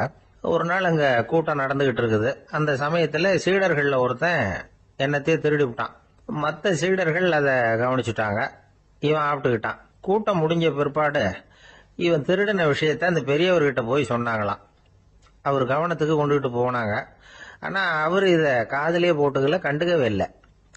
போய் சொன்ன சீடர்களுக்கெல்லாம் ஏமாத்தமா போயிட்டுது. என்ன இது, இவ்வளவு தூரம் நாம கண்டுபிடிச்சு போய் சொல்றோம், அவரு கண்டுக்கவே மாட்டேங்கிறாரே அப்படின்னு ஒரு மாதிரி ஆயிட்டாங்க. இருந்தாலும் அதை பத்தி ஒண்ணுமே சொல்லிக்கல, பேசாம இருந்துட்டாங்க. கொஞ்ச நாள் ஆச்சு. அதே ஆளு மறுபடியும் ஒரு திருட்டுல மாட்டிக்கிட்டான். சீடர்கள் மறுபடியும் அந்த குரு கிட்ட விஷயத்த சொன்னாங்க. அவர் அப்பவும் வழக்கம் போல சும்மாவே இருந்துட்டார். இவர் இப்படி இருக்கிறத பார்த்ததும் அந்த சீடர்களுக்கு கோபம் வந்துட்டுது. உடனே அந்த சீடர்கள்லாம் ஒண்ணு கூடி பேசினாங்களாம். எல்லாருமா சேர்ந்து ஒரு விண்ணப்பம் தயார் பண்ணாங்க. அதை குருநாதர்கிட்ட கொண்டுட்டு போய் கொடுத்தாங்க. அந்த விண்ணப்பத்துல இவங்க என்ன எழுதியிருக்கிறாங்க தெரியுமா? குருநாதர் அவர்களே, உடனே திருடனவன் மீது சட்ட நடவடிக்கை எடுக்கணும். நீங்க அப்படி அவனை இங்க சேர்க்கப்படாது. நீங்க சேர்த்தீங்கன்னா நாங்க இங்க இருக்கிறத பத்தி யோசிக்க ஆரம்பிச்சிருவோம். அவனை இந்த மடத்தை விட்டே துரத்தி பண்ணணும். நீங்க அவனை வெளியில அனுப்புங்க, இல்லைன்னா நாங்க அத்தனை பேரும் வெளியில போயிடுறோம். இப்படிதான் அந்த விண்ணப்பத்துல எழுதியிருக்கிறாங்க. குரு அந்த விண்ணப்பத்தை வாங்கி படிச்சு பார்த்தார். அதுக்கப்புறம் அதை எழுதின அத்தனை பேரையும் கூப்பிட்டாரு. எல்லாரும் இப்படி வாங்கன்னாரு. வந்தாங்க. இப்படி என் எதிரில் உட்காருங்கன்னார். உட்கார்ந்தாங்க. அப்புறம் சொன்னார், இதை பாருப்பா, நீங்க எல்லாரும் புத்திசாலிகள். உங்களுக்கு எது நல்லது எது கெட்டதுங்கிறது நல்லா தெரியும். நீங்க மேற்கொண்டு ஏதாவது படிக்கணும்னு நினைச்சா வேற எங்க வேணும்னாலும் போகலாம். அதுக்கு நான் தடை சொல்ல மாட்டேன். ஆனா உங்களால குற்றம் சாட்டப்பட்ட அவன் இருக்கானே, அவன் எப்படின்னா அவனுக்கு எது நல்லது எது கெட்டதுங்கிறதெல்லாம் தெரியாது. அதனாலதான் திருடுறான். நீங்க சொல்றது மாதிரி அவனை அடிச்சு துரத்தி விடுறோம்னு வச்சுங்க, அவனுக்கு எப்படி நல்லது கெட்டது தெரியும்? அவனுக்கு அதை யாரு சொல்லி கொடுக்கறது? அதனால இங்கேயே இருக்கட்டும், அதுதான் சரி. இதுக்காக நீங்க எல்லாரும் என்னை விட்டுட்டு போனாலும் சரி, அவனை நான் விரட்ட மாட்டேன் அப்படின்னு விட்டாரான். இவ்வளவையும் திருடனை அந்த சீடன் கேட்டுக்கிட்டே இருந்திருக்கான். அவன் கண்கள்ல கண்ணீர். அப்படியே எழுந்திரிச்சு வந்தான். குரு காலில் விழுந்தான். அவன் கண்ணீர்ல அவனது தீமை கழுவப்பட்டது அப்படிம்பாங்க. அதாவது சீடர்களுக்கு அந்த குருவோட பெருமை அப்பதான் புரிஞ்சுதான். ஒரு நல்ல ஆசிரியர் இருக்காருன்னு வச்சுங்க, நல்லா படிக்கிற பையனுக்கு தான் பாடம் சொல்லி கொடுப்பேன்னா அது என்ன பெரிய விஷயமா? மோசமா படிக்கிறவனையும் மாத்தி காட்டுறேங்கிறது தான் பெருமை. இந்த காலத்து குரு ஒருத்தர் ஒரு ஆசிரமம் வச்சு நடத்திட்டு வந்தார். நிறைய பேர் தினம் வருவாங்க போவாங்க. ஒரு நாள் ஒருத்தன் வந்தான். அந்த குரு முன்னாடி போய் நின்னான். ஐயா, என்ன உங்க சீடனா ஏத்துக்கணும்னா. அந்த குரு நிமிர்ந்து பார்த்தார். உன்னுடைய நோக்கம் என்னன்னு கேட்டார். ஐயா, உங்ககிட்ட கொஞ்ச நாள் இருந்தேன்னா நல்ல பழக்க வழக்கங்களை கத்துக்கலாம். அதுக்கப்புறம் வெளியில போய் ஒரு நல்ல தொழில் தொடங்கி வாழ்க்கையில முன்னுக்கு வரணுங்கிறது தான் என்னோட நோக்கம் அப்படின்னா. நீ சொல்றது சரி, ஆனா உன்னால இங்க நல்ல பழக்க வழக்கங்களை கத்துக்க முடியலன்னு வச்சுக்கோ, அப்ப என்ன பண்ணுவேன் அப்படின்னு கேட்டார் அவர். அப்படி ஆச்சுன்னா என்ன, உங்களை மாதிரியே ஒரு ஆசிரமம் ஆரம்பிச்சு அதுக்கு குருவா இருந்துட்டு போறேன் அப்படின்னா. ஒரு மாணவனை பார்த்தேன். என்ன தம்பி படிப்புலாம் எப்படி இருக்குது அப்படின்னு விசாரிச்சேன். அவன் ரொம்ப அழுத்துக்கிட்டான். நான் நல்லா தான் சார் படிக்கிறேன், இருந்தாலும் புத்தியில சரியா ஏற மாட்டேங்குது சார் அப்படின்னா. சரி, இவனும் நம்ம ரகம்தான் அப்படின்னு சொல்லி முடிவு பண்ணிட்டோம். கல்வி கற்கக்கூடிய ஒரு மாணவன் சம்பந்தப்படுற புத்திகள் பல வகை. அதை பத்தி ஒரு பெரியவர் விளக்கி இருக்கிறார். மிருத்து புத்தின்னு ஒன்று இருக்குதான். மிருத்துன்னா மண்ணு. மண்ணால செவுறு கட்டுறோம்ல, மண் சுவரில் ஆணி அடிக்கிறதும் சுலபம், அதை பிடுங்கி எடுக்கிறதும் சுலபம். அது மாதிரி சில பேர் குரு சொல்லி கொடுக்கறத சுலபமா கேட்டு தெரிஞ்சு வச்சுக்குவாங்க. கொஞ்ச நேரத்தில் சுலபமா மறந்தும் போயிடுவாங்க. இது மிருத்து புத்தின்னு பேரு, மண் புத்தி. தாரு புத்தின்னு ஒன்று உண்டான். தாருன்னா மரம். அதுல பச்சை மரத்துல ஆணி அடிக்கிறது சுலபம், ஆனா அதை எடுக்கிறது கஷ்டம். அது மாதிரி ஆசிரியர்கிட்ட இருந்து கேட்டதை கவனமா மனசுல பதிய வச்சுக்கிட்டு அதை மறக்காம இருக்கிறது தாரு புத்தி. பட்ட மரமா இருந்தா அதுல ஆணி அடிக்கிறதும் கஷ்டம், அடிக்கிற ஆணியும் சீக்கிரம் நழுவிடும். அது மாதிரி கேட்கிற விஷயம் மனசுல பதியறதும் கஷ்டம். அப்படியே பதிஞ்சாலும் அது நீடிச்சு இருக்கிறதும் கஷ்டம், கொஞ்ச காலத்துல மறந்துடும். இன்னொரு வகை புத்தி ஒன்று உண்டு, அதுக்கு பேரு சிலா புத்தின்னு பேரு. சிலான்னா கல்லு. ஒரு கருங்கல்லுல 4 துளைய போட்டு ஒரு துளையில உளிய வச்சு அடிச்சா மற்ற துளை வழியாவும் பிளந்து கல்லு 2ஆயிடும். அது மாதிரி சந்தியான இடங்கள்ல குறிப்பா ஒரு பொருளை சொன்னா அதை வச்சுக்கிட்டு மற்றதையும் தெரிஞ்சுக்கிறது, அது சிலா புத்தின்னு பேர். வேணு புத்தின்னா என்ன தெரியுமா? வேணுன்னா மூங்கில். மூங்கில் கணுவுல ஒரு பக்கம் உளிய வச்சு அடிச்சா 2 பக்கமும் பிளந்துரும். அது மாதிரி ஒரு செய்தியை கேட்டுக்கிட்டு இருக்கிறப்பவே அதோட முன்பின் தொடர்களையும் தெரிஞ்சுக்கணும், அது வேணு புத்தி. தைல புத்தின்னு ஒன்று உண்டு. தைலம்ங்கிறது எண்ணெய். தண்ணியில ஒரு துளி எண்ணெயை விட்டா அது தண்ணி பூரா பரவி போடுதுல்ல, அது இப்படி பரவுறது மாதிரி ஆசிரியர் சுருக்கமா ஒரு கருத்தை சொன்னா அதை வச்சுக்கிட்டு பூரா விஷயங்களையும் தெரிஞ்சுக்கணும், அது தைல புத்தி. கற்பூர புத்தின்னு ஒன்று கேள்விப்பட்டிருக்கோம். அது எப்படின்னா, கற்பூரம் தீ பட்ட உடனே பிடிச்சிக்கும். ஆசிரியர் சொன்ன உடனே நுண்ணறிவோட பாடங்களை புரிஞ்சுக்கிறது இந்த வகை புத்தி. கரி புத்தின்னு ஒன்று. அது எப்படின்னா, கரியில நெருப்பை வச்சு விசிறிய பிறகு அதுக்கப்புறம் அது கறி நெருப்பாகும். அது மாதிரி காலம்பரை சாயந்தர வேலைகளில் ஆசிரியர் பாடம் சொல்லி கொடுப்பார், அதை கொண்டு புரிஞ்சுக்கிறது இந்த வகை. கதலித்தண்டு புத்தின்னு ஒன்று சொல்லுவாங்க. கதலிங்கிறது வாழை மரம். வாழைத்தண்டுல தீ வைக்கிறது எவ்வளவு சிரமமோ அவ்வளவு சிரமத்தோட கல்வி கற்கிறது கதலித்தண்டு புத்தி. இதை தவிர இன்னும் சில வகையான மாணவர்களை கூட அடையாளம் காட்டுறாங்க. ஆசிரியர் சொன்னதுல நல்லதை மட்டும் எடுத்துக்கிறவன் அன்னம். ஆசிரியர் கிடைச்ச இடத்துல பாடத்தை கேட்டுக்கிட்டு பிறகு தனியா உட்காந்து சிந்திக்கிறவன் பசு. பசுமாடு அப்படித்தானே, புல்லு கண்ட இடத்துல மேயும், அதுக்கப்புறம் நிதானமா அசை போட்டுக்கும். ஆசிரியர் சொன்னதை தவிர வேற எதையும் சொல்ல முடியாதவன் கிளி. பல இடங்கள்ல பாடங்கள் கேட்டு கடைசியில ஒன்னும் புரியாம போறவன் ஆடு. ஆடு ஒரு செடியில வயிறார மேயாது, ஒரே செடியில இக்கரைக்கு அக்கறை பச்சைன்னு அங்கேயும் இங்கேயும் அலைஞ்சிக்கிட்டே இருக்கும். சில பேருக்கு எருமைன்னு பேரு. எருமை எப்படின்னா குளத்து நீரை கலக்கி தான் குடிக்கும். அது மாதிரி ஆசிரியர் மனசை நோக செய்து பயில்கிற மாணவர்கள்லாம் இந்த ரகம். இவ்வளவுலாம் இருந்தாலும் இந்த காலத்து மாணவர்கள்லாம் ஒரு தனி ரகம். ஒரு ஆசிரியர் வகுப்புல பாடம் நடத்திக்கிட்டு இருந்தார். இலக்கண வகுப்பு. இறந்த காலம், நிகழ்காலம், எதிர்காலம், past tense, present tense, future tense, இதை பத்திலாம் பாடம் நடத்துறார். எல்லாம் சொல்லி கொடுத்துட்டு இப்ப நான் ஒரு வாக்கியம் சொல்லுவேன், அது என்ன காலம் அப்படிங்கறத நீங்க சொல்லணும்னார் ஆசிரியர். சரி, நாங்க மாணவர்கள்லாம், நான் நாளைக்கும் பாடம் நடத்த போகிறேன், இது என்ன காலம் அப்படின்னு கேட்டார் ஆசிரியர். அதாவது நான் நாளைக்கும் பாடம் நடத்த போகிறேன், இந்த வாக்கியம் என்ன காலம்னு கேட்டார். ஒரு பையன் மெதுவா எந்திரிச்சு சொன்னான், இது எங்க போதாத காலம் சார் அப்படின்னு சொல்லிவிட்டு உட்காந்துட்டானா. ஒருத்தர் குதிரை ரேஸுக்கு போனார், பணம் கட்டினார், தோத்து போயிட்டார். மறுபடியும் போனார், பணம் கட்டினார், தோத்து போனார். அடுத்த தடவையும் பணம் கட்ட போனப்போ அவரை தடுத்து கேட்டோம், ஏன் சார் ஏற்கனவே விட்டது போதாதா, இன்னமும் இருக்கிறத விடணுமா அப்படின்னு கேட்டோம். விட்டதையெல்லாம் மொத்தமா எடுக்க வேணாமா சார், அதுக்காக தான் தொடர்ந்து பணம் கட்டுறேன்னாரு அவரு. இவரை திருத்துறது ரொம்ப கஷ்டம். இது ஒரு மனநோய். மனநோய்கள்ல பல வகை உண்டு. மனநோய்கள் பிரிவு அட்டவணையில சூதாட்டம்ங்கிறது அவதி வரும் நோய் அப்படிங்கிற தலைப்புல வருது. சூதாட்டம் 2 வகைப்படும்னு சொல்றாங்க உளவியல் நிபுணர்கள். ஒரு வகை எப்படின்னா, நண்பர்களோட சேர்ந்துகிட்டு மகிழ்ச்சியும் கிளர்ச்சியும் அடையறதுக்காக ஈடுபடுறது. பிரச்சனைகளை தீர்க்கறதுல ஒரு ஆர்வம், கேளிக்கைக்காக கொஞ்சம் விட்டு பிடிக்கிறது அப்படிங்கிற மனுஷனுடைய அடி மனசுல உள்ள விபரீத பிணைய சுபாவம், இதெல்லாம் அதுக்கு காரணம். இன்னொரு வகை எப்படின்னா, சூதாட்டத்துல ஈடுபட்டு ஒரு கட்டாய நிலைமைக்கு ஆளாயிடுறது. ஈடுபடு அப்படின்னு மனசு ஒரு வெறித்தன்மையை தூண்டிக்கிட்டே இருக்கும். இப்படிப்பட்டவங்களுக்கு நாம தோத்துக்கிட்டு இருக்கோம்ங்கிறது தெரியும், நாம ஜெயிக்கிறதுக்கான சந்தர்ப்பம் இல்லைங்கிறதும் தெரியும். இதனால நமக்கும் கஷ்டம், நம்ம சுத்தி இருக்கிறவங்களுக்கும் கஷ்டங்கிறதும் புரியும். அப்படி இருந்தும் சூதாடுவாங்க. இதுக்கு காரணம் சூதாடியின் பகற்கனவு அப்படிங்கிறாங்க நிபுணர்கள். இந்த நிலைமைக்கு கட்டாய சூதாட்டம் அல்லது நிர்பந்த சூதாட்டம் அப்படின்னு பேர் வச்சிருக்கிறாங்க. இப்படிப்பட்ட ஆசாமி இருக்கிறது பூரா விட்டுருவான், கடன் வாங்குவான், திருடுவான், இருந்தாலும் என்னைக்காவது ஒரு நாள் ஜெயிச்சிருவேன் அப்படின்னு சொல்லிக்கிட்டே இருப்பான். விட்டதை எடுத்துருவேங்கிற ஒரு நம்பிக்கை சுடர் அவனுக்குள்ள எரிஞ்சுக்கிட்டே இருக்கும். இவனை மனநோயாளி அப்படின்னு சொல்லிட முடியாதான். என்ன காரணம்னா, இது மாதிரி ஆளுங்க கிட்ட மன போராட்டமோ கவலையோ பதட்டமோ இருக்கிறது இல்ல. சில விசேஷமான குணங்கள் இவங்க கிட்ட உண்டு. எதிர்ப்பு உணர்ச்சி, சிறுபிள்ளைத்தனம், சட்டதிட்டங்களையும் சம்பிரதாயங்களையும் உட தெரியாத மனப்போக்கு, பொறுப்பில்லாத தன்மை, நெறி தவறி நடக்கிறது எல்லாம் இவங்ககிட்ட உண்டு. ஆனா வெளிப்பார்வைக்கு ரொம்ப சிநேகமா இருப்பாங்க, அன்பா இருப்பாங்க, அப்படி இருக்கிறதாக காட்டிக்குவாங்க. ஆதாயம், சுயலாபம் இதெல்லாம் கருதி தான் பழகுவாங்க. இவங்க கேட்கறப்ப நாம பணம் கொடுக்கலன்னு வச்சுக்கோங்க, நம்மளை கை விட்டுருவாங்க. நம்ம மேல அபாண்டமா பழி சுமத்துறது கூட தயங்க மாட்டாங்க. தங்களுடைய சூதாட்ட நடவடிக்கைகளுக்கு சாதகமான காரணங்களை சொல்லிட்டு இருப்பாங்க. நீ வேணும்னா பாரு, ஒரே நாள்ல நான் இழந்ததையெல்லாம் மீட்டு லட்சாதிபதி ஆறனா இல்லையா பாரு அப்படிம்பாங்க. தோத்து போறத ஒரு படிப்பினையா இவங்க எடுத்துக்கிறதே இல்லை. தோத்து போறதுலேயே இவங்களுக்கு ஒரு அலாதியான சுகம்.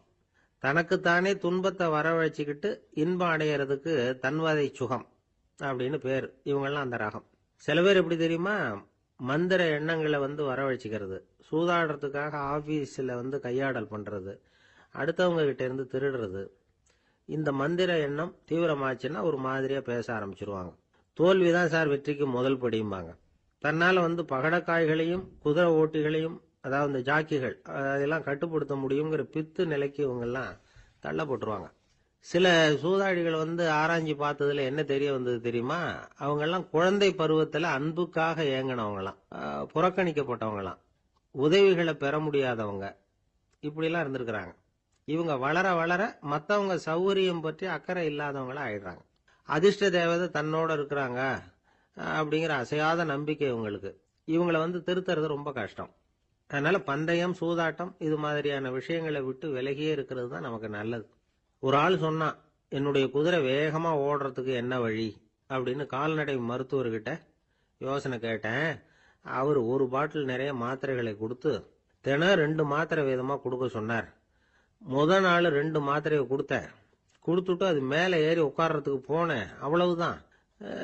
அதுக்குள்ள அது அம்பு மாதிரி பாஞ்சு ஓடி போச்சு. நான் இன்னும் உட்காரவே இல்லை, அதுக்குள்ள பாஞ்சு ஓடி போச்சு அப்படின்னா. அடடா, அப்புறம் நீங்க என்ன பண்ணீங்க அப்படின்னு கேட்டாங்க. என்ன பண்றது, மீதி மாத்திரை பூராவே நான் முழுங்கி விட்டு அதுக்கப்புறம் துரத்தி பிடிச்சி அது மேலே ஏறி உட்கார்ந்தேன் அப்படின்னா அவன். லோகமானிய பாலகங்காதர திலகர் இருந்தார்ல, அவருக்கு 15 வயசுலயே கல்யாணம் நடந்துதான். மனைவி பேரு தபிபாய். ரொம்ப பெரிய குடும்பத்து பொண்ணு, நல்ல குணம். அவங்க குடும்பம் நடத்திக்கிட்டு இருக்கிறாங்க. அந்த காலத்துல திருடர்கள் பயம் அதிகம். இந்த காலத்துல மட்டும் என்னன்னு கேக்குறீங்களா? நீங்க கேக்குறது நியாயம்தான். இருந்தாலும் இந்த காலத்து திருடனுக்கும் அந்த காலத்து திருடனுக்கும் ஒரு முக்கியமான வித்தியாசம் உண்டு. அதாவது அந்த காலத்து திருடன்லாம் நியாயம் அநியாயம் பாக்குறது உண்டு, இந்த காலத்துல அப்படி பாக்குறது இல்லை. அந்த காலத்துல திருட வர்றவங்கள்ட்ட கூட ஒரு தார்மீக உணர்வு உண்டாம். அதாவது அப்போ உள்ள கொள்ளைக்காரங்க எதை களவாடினாலும் சரி, அரிசியை மட்டும் களவாடுறது இல்லையா, அப்படி ஒரு கொள்கை. அதனால பாருங்க, அந்த காலத்து பெண்கள் நகை நட்டுகளை பத்திரமா வைக்கணும்னா பெட்டியில வைக்கிறது இல்ல, அரிசி பானையில போட்டு வச்சு விடுறது. இப்பெல்லாம் பேங்க்ல சேஃப்டி லாக்கர்னு இருக்குல்ல, அது மாதிரி அந்த காலத்துல சேஃப்டி லாக்கருங்கிறது அரிசி பானை. வளையல், மூக்குத்தி, தோடு இப்படி எதுவா இருந்தாலும் அதுல போட்டு பத்திரமா வச்சிருவாங்க. திருடன் அரிசி பானை பக்கம் போறதில்லை. ஏன்னா சாப்பிடுற விஷயத்துல கை வைக்கக்கூடாது, அது பாவம் அப்படின்னு அவன் நினைக்கிறான். திலகரோட மனைவி தபிபாயும் அதே மாதிரி தன்னுடைய ஆபரணங்களை ஒரு அரிசி பானைக்குள்ள போட்டு மூடி வச்சிருந்தாங்களாம். இப்படி இருந்தப்போ ஒரு நாள் ஒரு பிச்சைக்கார பொண்ணு வீடு வீடா பிச்சை கேட்டுக்கிட்டே வந்திருக்குது. திலகர் வீட்டுக்கும் தர்மம் போடுங்க தாயே அப்படின்னு தான் அந்த பொண்ணு. அந்த அம்மா தபிபாய் காதுல இது விழுந்திருக்கு. உடனே கை நிறைய அரிசி அள்ளிட்டு போட்டிருக்கு. பாத்திரத்துல அரிசியை போட்டதுக்கு அப்புறம் தான் தெரியுது, பளிச்சுன்னு கண்ணுல படுது. அதாவது அந்த அம்மாவோட வைர மூக்குத்தி ஒண்ணு அரிசியோட சேர்ந்து அந்த பிச்சைக்கார பொண்ணு பாத்திரத்துல போய் விழுந்துட்டுது. இந்த அம்மாவுக்கு மனசுக்குள்ள குழப்பம், என்ன இப்படி ஆயிட்டுதே, மூக்குத்தி போயிட்டுதே, பிச்சை பாத்திரத்துல இருந்து அதை எப்படி எடுக்கிறது அப்படின்னு தயக்கம். வாயை திறந்து அதை கேட்கறதுக்கும் கூச்சம். திண்ணையில உட்கார்ந்து இருந்த திலகர் இவ்வளவையும் பார்த்துக்கிட்டு இருக்கிறார். மனைவியின் மனசுக்குள்ள நடக்கிற மௌன போராட்டத்தை அவர் நல்லா புரிஞ்சுக்கிட்டாராம். மனைவியை பார்த்து சொன்னாராம், தபிபாய், இது தெய்வ சம்மதம், அவளுக்கு சேர வேண்டிய மூக்குத்தி அவகிட்ட போயிட்டுது, பிச்சை பாத்திரத்துல விழுந்த மூக்குத்தியை எடுக்க வேணாம் அப்படின்னாராம். சரின்னு சொல்லிவிட்டு மேற்கொண்டு எதுவும் சொல்லாம அந்த அம்மா வீட்டுக்குள்ள போயிட்டாங்களாம். இந்த காலத்துல எல்லாம் அது மாதிரி நடக்குமா? வெறும் அரிசியை போட்டுட்டு விவகாரம் பண்ணிட்டு இருக்க மாட்டோமா? ஒரு பெரிய மனுஷன் வீட்டுக்கு ஒரு பிச்சைக்காரன் வந்தான். ஐயா, நாங்க பிச்சைக்காரங்கள்லாம் சேர்ந்து ஒரு சங்கம் வச்சிருக்கிறோம், அதுக்கு நிதி சேர்க்கிறோம், அதுக்கு ஒரு 100 ரூபா கொடுத்தீங்கன்னா எங்களுக்கு பெரிய உதவியாக இருக்கும் அப்படின்னானா. அதெல்லாம் ஒன்றும் கொடுக்க முடியாது போ அப்படின்னாராம் அவர். அப்படின்னா ஒரு 50 ரூபாயாவது கொடுங்களேன் அப்படின்னு இருக்கான். அதுவும் முடியாதுன்னு சொல்லிவிட்டார். 25 ரூபா அப்படின்னு இருக்கான். எதுவும் முடியாது அப்படின்னாராம். சரிங்க, இவ்வளவு பெரிய வீட்டுக்கு வந்துட்டு வெறுங்கையோட திரும்புறது நல்லா இருக்காது, அதனால சும்மா ஒரு 1 ரூபா மட்டுமாவது கொடுங்க அப்படின்னு இருக்கான் அவன். ஒரு பைசா கூட என்கிட்ட கிடையாது அப்படின்னு விட்டாரான் இவர். அப்படின்னா நீங்க ஒரு காரியம் பண்ணுங்களேன் அப்படின்னானா அவன். என்ன செய்யணும் அப்படின்னு இருக்கார். எங்க சங்கத்துல நீங்களும் ஒரு மெம்பரா சேர்ந்துருங்க அப்படின்னா. ஒரு ஆளை அடையாளம் கண்டுபிடிக்கணும்னா அதுக்கு சுலபமான வழி என்ன? முகத்தை பார்த்து கண்டுபிடிக்கிறது தான். ஆனா மனுஷன் தப்பு பண்ண ஆரம்பிக்கும் பொழுது அவனை கண்டுபிடிக்கிறதுக்கு வேற வழிகளை தான் கையாள வேண்டியிருக்கு. கைரேகை அதுக்கு ரொம்ப உபயோகப்படுது. கைரேகைகள் ஒருத்தருக்கு இருக்கிறது மாதிரி இன்னொருத்தருக்கு இருக்கிறது இல்லை. பல் வரிசையும் அப்படிதான். ஏமாத்துறவங்க அதிகமா போனா இருக்கிறவங்க எச்சரிக்கையா இருக்க வேண்டியிருக்குது. பயோமெட்ரிக்ஸ் அப்படிங்கிறது ஒரு பெரிய தொழில்நுட்பம். இதை உபயோகப்படுத்தி சில பாதுகாப்பு உத்திகளை எல்லாம் உருவாக்கி இருக்கிறாங்க அமெரிக்காவில். வீட்டுக்கு சொந்தக்காரர் குரல் கொடுத்தா கதவு திறக்கும், அல்லது அவர் கை வச்சா கதவு திறக்கும். மற்றவங்க யாரு என்ன பண்ணாலும் கதவு திறக்காது. இது ஒரு முறை. அவரோட குரல் அல்லது கைரேகை ஒரு எலக்ட்ரானிக் சாதனத்துல ஏற்கனவே பதிவு பண்ணப்பட்டிருக்கும். இவர் குரல் கொடுக்கறப்போ அல்லது கையை வைக்கிறப்போ அதை ஒப்பிட்டு பார்த்து சரியா இருந்தா கதவு திறக்கிறது மாதிரி ஒரு ஏற்பாடு. இதே மாதிரி ஒருத்தரோட விழித்திரையில உள்ள இரத்த குழாய் அமைப்பு பாருங்க, அது கூட ஒருத்தருக்கு இருக்கிறது மாதிரி இன்னொருத்தருக்கு இருக்கிறது இல்லை. அதனால அதை வச்சு அடையாளம் கண்டுபிடிக்கக்கூடிய சாதனங்களும் இப்போ பழக்கத்துக்கு வந்தாச்சு. கைரேகையை ஒப்பிடுற சாதனத்தை விட விழித்திரை இரத்த குழாய் அமைப்பை அடையாளம் காணுற சாதனம் இருக்கு பாருங்க, இது ரொம்ப நுட்பமானது. இது நம்ப தகுந்தது. ஒரு ஆளை அடையாளம் கண்டுபிடிக்கிறதுக்கு இது எடுத்துக்கிற நேரம் 1 வினாடி தான். ஒரு கருவி இருக்கும், அதுல உள்ள ஒரு சிறு துளையில கண்ணை வச்சு பார்க்கணும். உடனே இந்த சாதனம் குறைந்த சக்தி உள்ள இந்த அகசிவப்பு ஒளியை பாய்ச்சி அவரது விழித்திரையின் இரத்த குழாயை ஆராய்ச்சி பண்ணி ஏற்கனவே அதோட நினைவு பெட்டகத்துல பதிவு பண்ணி வச்சிருக்கிறோமே அந்த அமைப்புகளோட இதை ஒப்பிட்டு பார்த்து சரியான ஆள் தானா இல்லையா அப்படின்னு அடையாளம் காட்டிவிடும். குரலை வச்சு அடையாளம் கண்டுபிடிக்கிறதும் இந்த பயோமெட்ரிக்ஸ் முறைகள்ல ஒண்ணு. ஒரு நபரோட குரல்ல டிஜிட்டல் குறியீடுகளை மாத்தி பதிவு பண்ணிக்கிட்டு மீண்டும் அதே குரலை இனம் காணக்கூடிய சாதனங்கள் ஏற்கனவே அமெரிக்காவில எல்லாம் விற்பனைக்கு வந்தாச்சு. ஒரு ஆளுக்கு ஜலதோஷம் பிடிச்சிருந்தா கூட அந்த சாதனம் சரியாவே கண்டுபிடிச்சிருமா. குரலை மாத்தி பேசுறவங்க கூட இந்த கருவியை ஏமாற்ற முடியாது. இதை ஆஸ்பத்திரிகள், வங்கிகள்ல உள்ள இரும்பு பெட்டக காப்பறைகள் இங்கெல்லாம் உபயோகப்படுத்தலாம். குழந்தைகள் உள்ள இடங்களுக்கு இது ரொம்ப உபயோகப்படும். கதவு பூட்டிக்கிட்டுதுன்னு வச்சுக்கோங்க, கதவை திறக்கிறதுக்கு சாவி உபயோகப்படுத்த தெரியாத குழந்தைகள் குரல் எழுப்பிய கதவை திறந்துட முடியும். எதிர்காலத்தில் இந்த பயோமெட்ரிக்ஸ் முறை இன்னும் பல ஆச்சரியங்களை ஏற்படுத்தும் அப்படின்னு எதிர்பார்க்கறாங்க. ஸ்டியரிங்கை தொட்டதுமே காரு ஸ்டார்ட் ஆயிடும், சாவி வேண்டியதில்லை. காரு சொந்தக்காரரை தொட்டாதான் ஸ்டார்ட் ஆகும், வேற யாராவது தொட்டா ஸ்டார்ட் ஆகாது. ஒரு மனுஷனோட நடை, அவர் டைப்ரைட்டரை தொடுகிற விதம், இதையெல்லாம் வச்சு கூட ஆளை அடையாளம் காணக்கூடிய தொழில்நுட்பம் வரலாம். என்னதான் தொழில்நுட்பம் வளரட்டும், குடும்பத்துக்குள்ள நடக்கிற திருட்டுகளை கண்டுபிடிக்கிறது ரொம்ப கஷ்டம். ஒரு வீட்டுல பெட்டியில இருந்த பணம் காணாம போச்சு, வீட்டுக்காரரோ அல்லது பையனோ தான் எடுத்திருக்கணும். பெட்டியை திறந்து பார்த்தா அந்த வீட்டுக்காரம்மா இதுல இருந்து பணத்தை எடுத்தது நிச்சயமா என் வீட்டுக்காரரு தான் அப்படின்னு சொல்ல முடியல அவங்களால. யோசிச்சாங்க. என்னம்மா இப்படி யோசிக்கிறீங்களேன்னு கேட்டிருக்காங்க. நிச்சயமா இந்த பணத்தை எடுத்தது என் வீட்டுக்காரர் இல்லை அப்படின்னு உறுதியா சொல்லிவிட்டாங்க அந்த அம்மா. இது கேட்டவங்களுக்கு ரொம்ப ஆச்சரியமா இருந்தது. அந்த வீட்டுக்காரருக்கு அது ரொம்ப பெருமையா இருந்தது. அது எப்படி அவ்வளவு கரெக்டா சொல்றீங்க அப்படின்னு கேட்டிருக்கிறாங்க. அப்ப அந்த அம்மா சொல்லிச்சான், பெட்டியில இன்னும் கொஞ்சம் பணம் மிச்சம் இருக்குது, இவர் எடுத்திருந்தாருன்னா அப்படி மிச்சம் வச்சிருக்க மாட்டார், அதனாலதான் அப்படி சொன்னேன் அப்படின்னாங்க. அந்த காலத்துல எல்லாம் படிக்கிறதுங்கிறது எப்படி தெரியுமா? குருகுல வாசம் செஞ்சு படிக்கணும். ஆசிரியருங்கிறவர் ஆசிரமத்துல இருப்பார். அங்க போய் அவருக்கு தொண்டுகள் செய்யணும். துணிகள்லாம் துவைச்சு போடணும். தூங்கும்போது காலை பிடிச்சி விடணும். புழுக்கமா இருந்தா விசிறி மட்டை எடுத்து விசிறணும். அப்படியே அப்பப்ப அவர் சொல்லி கொடுக்குற பாடத்தையும் கத்துக்கணும். அவர் சொல்லி கொடுக்குற பாடங்களை ஓலைச்சுவடிகள்ல எழுதிக்கணும். இதுதான் குருகுல வாசம்ங்கிறது. இப்ப மாதிரிலாம் கிடையாது. ஆக குருகுல வாசம்ங்கிறது மனசையும் பண்படுத்தும், அறிவையும் பண்படுத்தும். அப்படி ஒரு பயிற்சி அது. அந்த காலத்துல பஞ்சபாண்டவர்கள் ஒரு குருகுலத்துல படிக்க போனாங்களாம். ஏற்கனவே அங்க ஒரு 15 பேர் இருந்திருக்கிறாங்க. இவங்களையும் சேர்த்து மொத்தம் 20 பேர். எல்லாரும் ரொம்ப ஆர்வத்தோட அங்க தங்கி படிச்சுக்கிட்டு இருக்கிறாங்க. 2 வருஷம் ஓடி போச்சு. எல்லாரும் ஊருக்கு திரும்ப வேண்டிய நேரம். ஆசிரியர் ஒவ்வொருத்தரா கூப்பிட்டார். இது வரைக்கும் என்ன கத்துக்கிட்ட அப்படின்னு கேட்டார். அவங்க தாங்கள் எழுதி வச்சிருந்ததை சொன்னாங்க, கத்துக்கிட்டதை சொன்னாங்க.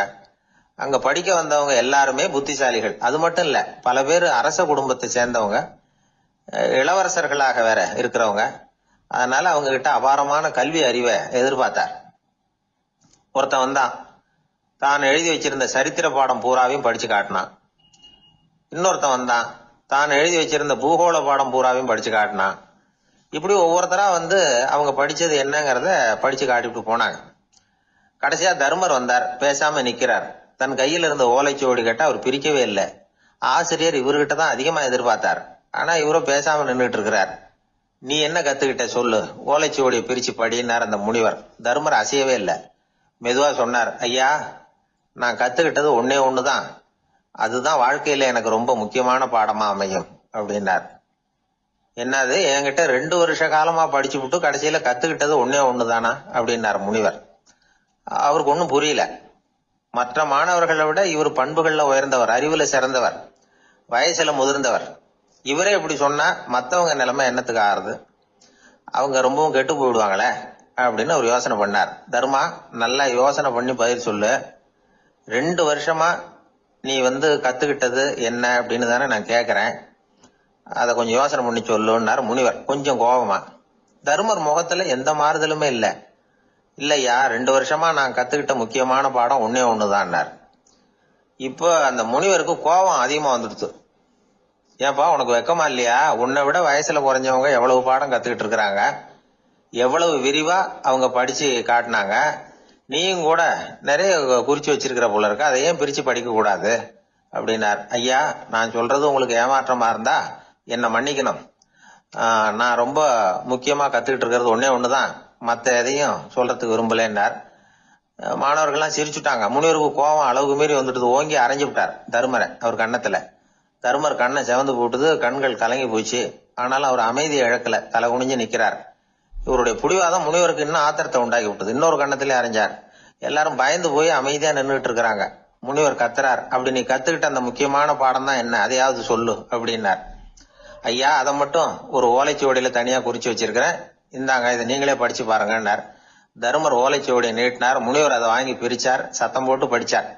என்ன எழுதியிருக்காருன்னா, எப்படிப்பட்ட சோதனை ஏற்பட்டாலும் நிதானம் இழந்து கோபத்துக்கு ஆளாக கூடாது அப்படின்னு. இதான் அந்த ஓலைச்சுவடியில அவர் எழுதி வச்சிருந்தது. அந்த ஒரு கணத்திலேயே முனிவரும் எல்லா மாணவர்களும் தர்மரை புரிஞ்சுக்கிட்டாங்களாம். அவர் கத்துக்கிட்டது ஏட்டு சுரக்கா இல்ல, வாழ்க்கையில பயன்படக்கூடிய முக்கியமான அனுபவ பாடம். முனிவர் கண்கள்ல கண்ணீர். தர்மர் அன்போட கட்டி தழுவிக்கிட்டார். அப்புறம் சொன்னார், தர்மா, என்ன மன்னிச்சுரு, நீ மாணவன் இல்ல, ஆசிரியன். நான் இதுவரைக்கும் தெரிஞ்சுக்காத அனுபவ பாடத்தை நீ இப்ப எனக்கு கத்து கொடுத்துட்ட அப்படின்னு சொன்னாராம். அதனால நிதானம் தவறக்கூடாதுங்கிறது ரொம்ப முக்கியமான ஒரு செய்தி. ஒரு ஆசிரியர் மாணவனை ஒரு கண்ணத்துல ஓங்கி அரைஞ்சுட்டார். இவன் நிதானம் தவறல, அமைதியா நின்றுகிட்டு இருந்தான். அவர் ஒரு தடவை அரைஞ்சதும் எப்படி உன்னால நிதானம் தவறாம இருக்க முடிஞ்சுது அப்படின்னு கேட்டாங்க நண்பர்கள். அவன் சொன்னான், நான் நிதானம் தவறி இருந்தா எங்க வாத்தியார் இன்னொரு கண்ணத்திலயும் அரைஞ்சிருப்பார், அது அதை விட பலமா இருக்கும், அதனாலதான் நான் அப்படி இருந்தேன் அப்படின்னு நானா. ஆக நாம தெரிந்து கொள்ள வேண்டியது, வாழ்க்கையில நிதானம் தவறாமல் இருக்க வேண்டும்.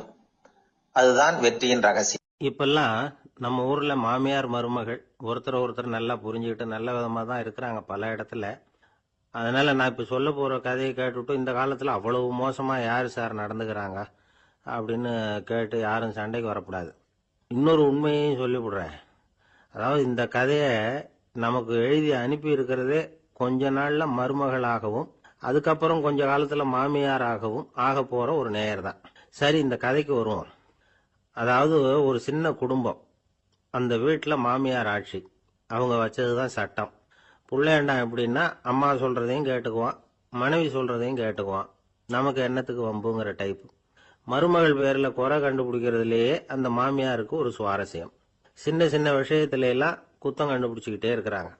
பொதுவா எல்லாரும் எப்படின்னா ஏதாவது ஒரு காரணத்துக்காக சண்டை போட்டுக்கிட்டு இருப்பாங்க. அந்த அம்மா எப்படின்னா ஏதாவது ஒரு சண்டையை போடுறதுக்காக காரணத்தை தேடிட்டு இருப்பாங்க. அப்படி ஒரு மனசு. அந்த மருமக பொண்ணு பாவம் பயந்து பயந்து ஒவ்வொரு காரியமும் செஞ்சுக்கிட்டு வந்தது. இப்படியே பல வருஷம் ஓடி போட்டுது. அந்த மாமியாருக்கும் ரொம்ப வயசாயிட்டுது. இருந்தாலும் அந்த பழைய சுபாவம் மட்டும் மாறவே இல்லை. திடீர்னு ஒரு நாள் பக்கவாதம் வந்து அந்த அம்மாவுக்கு ஒரு பக்கம் கை கால் இழுத்துக்கிட்டுது. வாய் சுத்தமா பேச முடியாம போயிட்டுது. சத்தம் மட்டும் வரும். ஒரு பக்கத்து கை காலை அசைக்க முடியும். பேசுறதெல்லாம் கையால தான், அதாவது கை சைகையால. இப்படிப்பட்ட நிலைமையில கூட அந்த பொண்ணு தண்ணியோ பாலோ இவங்க எதிரில் கொண்டாந்து வச்சா அதை வேணும்னே தட்டி விட்டுட்டு வம்பு வளர்க்கறது. அதுக்கப்புறம் அந்த பொண்ணு தரையை சுத்தப்படுத்தும்ல, அதை பார்த்து ரசிக்கிறது. இருந்தாலும் அந்த பொண்ணு இதையெல்லாம் பெருசுப்படுத்தாம ரொம்ப பொறுமையா தான் இருந்தது. ஒரு நாள் வீட்டில் வச்சிருந்த பாலை பூனை குடிச்சிட்டு போயிட்டுது. வயசான காலத்துல இந்த அம்மா பால் இல்லாம கஷ்டப்படுவாங்களே அப்படின்னு நினைச்சு பக்கத்து வீட்டுல போய் கொஞ்சம் பால் வாங்கிட்டு வந்து காய்ச்சி மாமியார் முன்னாடி கொண்டாந்து வச்சுது அந்த பொண்ணு. வழக்கம் போல அந்த அம்மா பாலை தட்டி விட்டுட்டாங்க. இது அந்த மருமக பொண்ணு கவனிச்சுட்டுது. இவ்வளவு நாள் பொறுமையா இருந்த அந்த மருமகளுக்கு இன்னைக்கு இதை பார்த்துதான் அசாத்திய கோபம் வந்துட்டுது. கதவுக்கு பக்கத்துல சாத்தி வச்சிருந்த உலக்கையை எடுத்து மாமியார் தலையில போட, அது குறி தவறி கழுத்துல பட, அந்த அம்மா கழுத்தை பிடிச்சிக்கிட்டு ஊன்னு கத்த, இந்த பொண்ணு ஒன்னும் அலட்டிக்காம உலக்கையை எடுத்து மறுபடியும் கதவு பக்கம் சாத்தி வச்சுட்டு அது பாட்டுக்கு நடந்து போயிட்டுது. இருந்தாலும் மனசுக்குள்ள லேசா ஒரு பயம். கணவன் வீட்டுக்கு வந்ததும் என்ன விஷயம்னு கேட்டா எப்படி சமாளிக்கிறது? அன்னைக்குன்னு பார்த்து ரொம்ப நேரம் கழிச்சு வீடு வந்து சேர்ந்தான் கணவன். உடனே அந்த அம்மா புகார் பண்ண ஆரம்பிச்சுட்டுது. பேச்சுதான் வராத, அதனால ஒரு பக்கத்து கையால சைகை காட்டுது. கதவுக்கு பக்கத்துல இருந்த உலக்க பக்கமா கையை நீட்டி காட்டி, அப்படியே அந்த கைய தன் கழுத்துக்கு பின்பக்கமா சுத்தி காட்டி நாக்க வெளியில நீட்டி நடந்த விஷயத்த புரிய வைக்கிறதுக்கு முயற்சி பண்ணுது. இவனுக்கு ஒன்னும் புரியல. என்ன சொல்றாங்க அம்மா அப்படின்னு மனைவி கிட்ட கேக்குறான். அதுக்கு அந்த பொண்ணு ரொம்ப புத்திசாலித்தனமா, என்னங்க உங்க அம்மா சொல்றது உங்களுக்கு இன்னும் புரியலையா? அவங்க உங்களை பார்த்து என்ன சொல்றாங்கன்னா, ஏண்டா உலக்க மாதிரி நிக்கிற, சாக போற எனக்கு சங்கிலி எதுக்கு, என் கழுத்துல கிடக்குற இந்த சங்கிலியை கழட்டி என் மருமக கழுத்துல போடுறா அப்படின்னு சொல்றாங்க அப்படின்னு தான். ஓ அப்படியா விஷயம்னு சொல்லி அம்மா கழுத்துல இருந்த சங்கிலியை எடுத்து மனைவி கழுத்துல போட்டுட்டு, அம்மா உன் விருப்பப்படியே போட்டாச்சு, இனிமேலாவது நிம்மதியா படுத்து தூங்கு அப்படின்னு சொல்லிவிட்டு உள்ள போயிட்டான். பாத்தீங்களா கதைய? அதனாலதான் மாமியார்கள் சைகை காட்டுறதுன்னா கூட இனிமே ஜாக்கிரதையா இருக்கணும். கணவன் மனைவிக்குள்ள சிக்கல் வராம இருக்கிறதுக்கு அதுல சில வழிகளை சொல்லி கொடுத்துருக்குறாங்க. அதெல்லாம் என்னென்ன அப்படிங்கறத இப்ப பார்க்கலாமா? குடும்பம்னு இருந்தா கோபம் வரதான் செய்யும். அது வந்துட்டு போட்டும் பரவாயில்ல. ஆனா அந்த கோபம் ஒரே நேரத்துல ரெண்டு பேருக்கும் வந்துடாம பாத்துக்கணும். ஒரு சமயத்துல யாராவது ஒருத்தர் தான் கோபப்படணும், அடுத்தவங்க அமைதியா இருக்கணும். அதுக்கப்புறம் இவர் அமைதியான உடனே அவங்க ஆரம்பிச்சுக்கலாம். கோபமா ஏதாவது சொன்னா உடனே கோபமா பதில் சொல்லக்கூடாது. கொஞ்சம் பொறுத்து கோபம் தீர்ந்த உடனே அந்த பதிலை சொல்லலாம். அப்போ பதில் கோபமா இருந்தா கூட அது அவ்வளவு பெருசா தெரியாது. அற்ப விஷயத்துக்கெல்லாம் காய்ச்சி மூச்சுன்னு கத்திட்டு இருக்கக்கூடாது. உங்க ரெண்டு பேருக்குள்ள ஒரு தர்க்கம் ஆரம்பம் ஆயிட்டுதுன்னு வச்சுக்கோங்க. கடுமையா ரெண்டு பேரும் விவாதம் பண்றீங்க.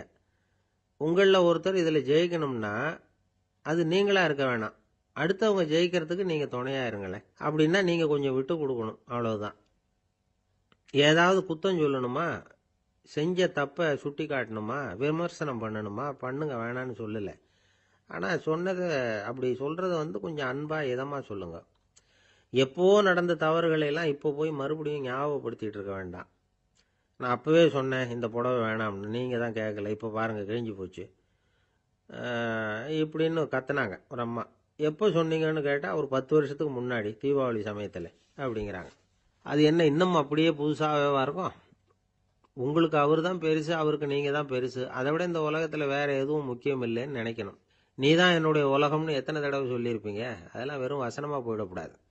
ஏதாவது ஒரு பிரச்சனையை பத்தி கடுமையா விவாதம் பண்ணிட்டு இருக்கீங்க, அதை அப்படியே பாதியில விட்டுட்டு படுக்கைக்கு போயிடக்கூடாது. சொச்சத்தை நாளைக்கு பேசிக்கலாம்னு. அப்படி போனா தூக்கம் வராது. பிரச்சனையை ஒரு முடிவு பண்ணிக்கிட்டு அதுக்கப்புறமா தூங்க போகணும். ஒரு நாள்ல ஒரு தடவையாவது உங்க ஜோடியை பாராட்டி நல்ல விதமா கனிவா ஒரு வார்த்தை சொல்லணும் அப்படின்னு தீர்மானம் பண்ணீங்க. ஏதாவது தப்பு பண்ணிவிட்டீங்கன்னா பரவாயில்ல, அதை ஒத்துக்கிறதுக்கும் மன்னிப்பு கேட்கறதுக்கும் தயாரா இருக்கணும். அது ஒன்றும் கேவலம் கிடையாது. வீட்டுக்குள்ள தானே கேட்க போறீங்க, வெளியில யாருக்கு தெரிய போதும்? எப்படியோ உங்களுக்குள்ள ஒரு சமரசம் ஆனா சரிதான். ஒரு தகராறுன்னு எடுத்துக்கிட்டா குறைஞ்சபட்சம் அதுக்கு 2 பேர் தேவை. தனியாவே உட்காந்துக்கிட்டு நான் இப்ப தகராறு பண்ணிட்டு இருக்கிறேன் அப்படின்னு யாரும் சொல்ல முடியாது. 2 பேர் தகராறு பண்றாங்கன்னா பொதுவா அந்த 2 பேர்ல யாரு அதிகமா பேசுறாங்களோ அவங்க பேர்ல தான் தப்பு இருக்கும். அதை மனசுல வச்சுக்கணும். இதெல்லாம் தான் அந்த புத்தகத்தில் போட்டிருக்கிற வழிமுறைகள். இவ்வளவும் சரியா வரலைன்னா அப்புறமா சொல்லுங்க, வேற புத்தகம் ஏதாவது இருக்கான்னு தேடுவோம். ஒருத்தர் சிகரெட்டும் கையுமா வந்தார். சார், இந்த புகைப்பிடிக்கிற பழக்கத்தை நிறுத்தி போடணும்னு தான் பார்க்கறேன், முடியலன்னார். புகைப்பிடிக்கிறத நிறுத்துறது ரொம்ப சுலபம் சார் அப்படின்னார் இன்னொருத்தர். எப்படி சொல்றீங்கன்னு கேட்டார் அவர்.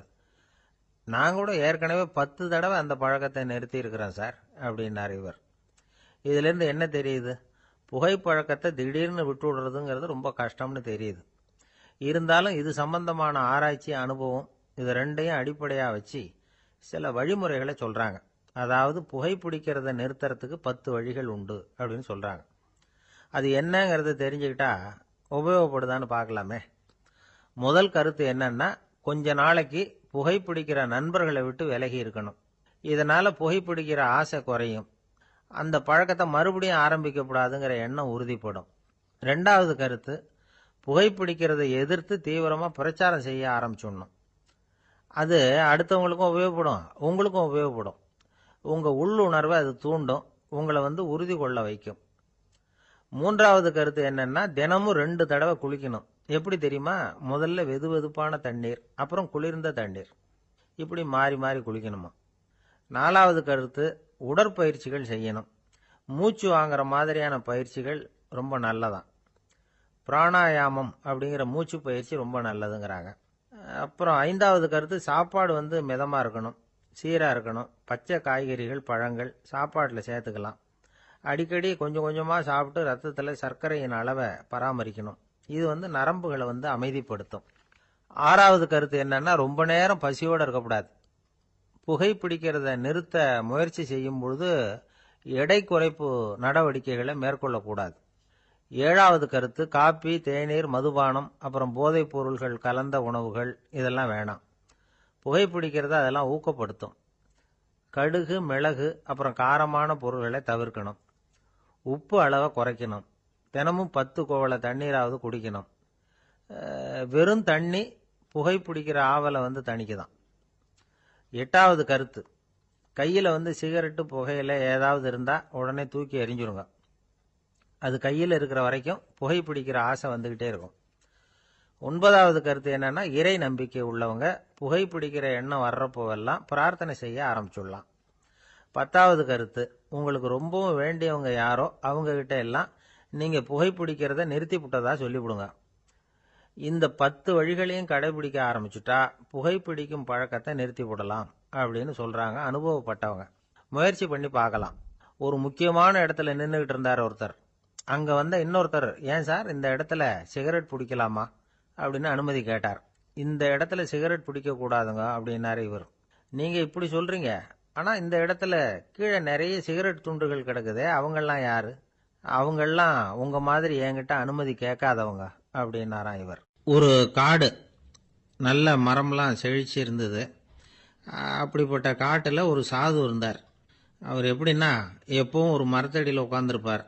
ஏன்னா அவருடைய இருப்பிடமே அதுதான். அவர் என்ன பண்ணுவார், 3 கல் வச்சிருந்தார். செங்கல் மாதிரி இருக்கும், ஆனால் அதை விட கொஞ்சம் பெருசாக இருக்கும். எதுக்கு அந்த 3 கல்லுன்னா, அதுதான் அவருடைய படுக்கை. அதாவது தூங்குறப்ப ஒரு கல்லை தலைக்கு கீழே வச்சுக்குவார், இன்னொரு கல்லை இடுப்புக்கு கீழே வச்சுக்குவார், இன்னொரு கல்லை காலுக்கு கீழே வச்சுக்குவார். உடம்ப ஒரு அப்படியே ஒரு தகட்டால மூடிக்குவார், அப்படியே தூங்கி போடுவார்.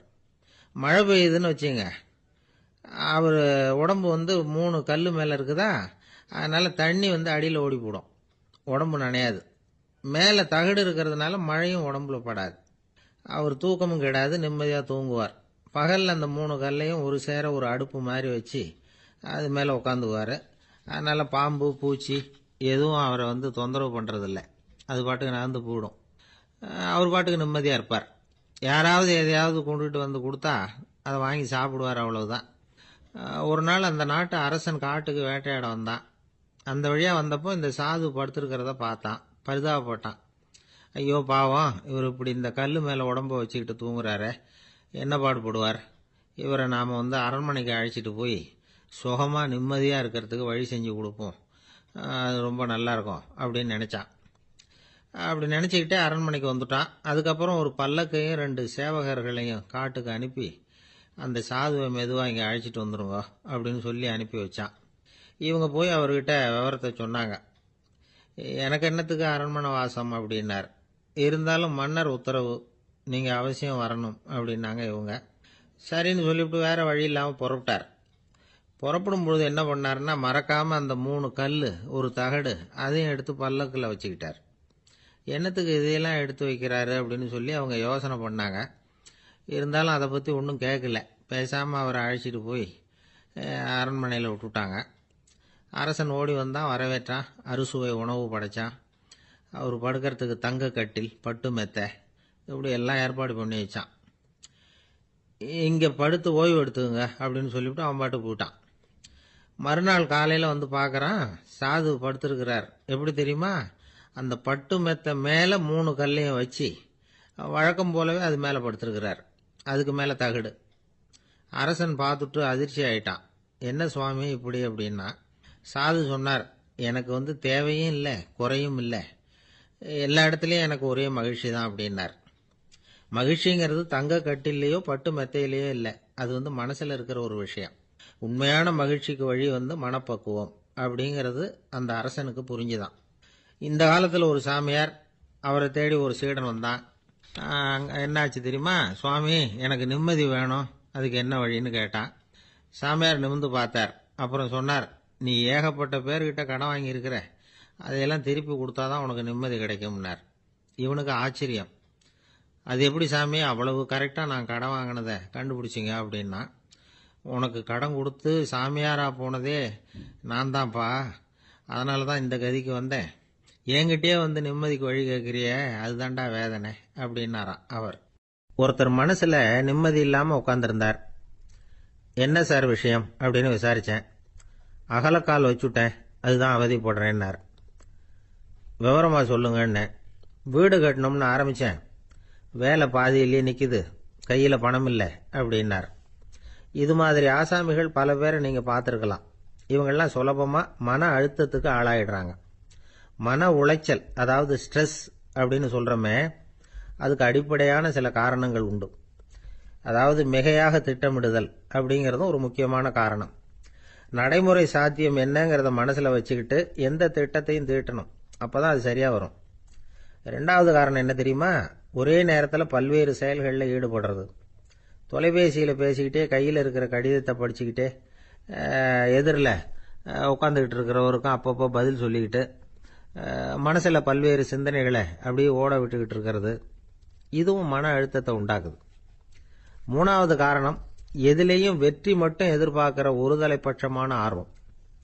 நாம் தொட்டதெல்லாம் வெற்றியாகவே முடியணும் அப்படின்னு எதிர்பார்க்குறவங்க ஏதாவது ஒன்றில் தோல்வியை கண்டா தோண்டு போயிடுறாங்க. எப்படியும் முடியலாம்ங்கிற எண்ணம் ஏற்கனவே நமக்குள்ளே இருந்துட்டுதுன்னா அந்த அவஸ்தை வராது.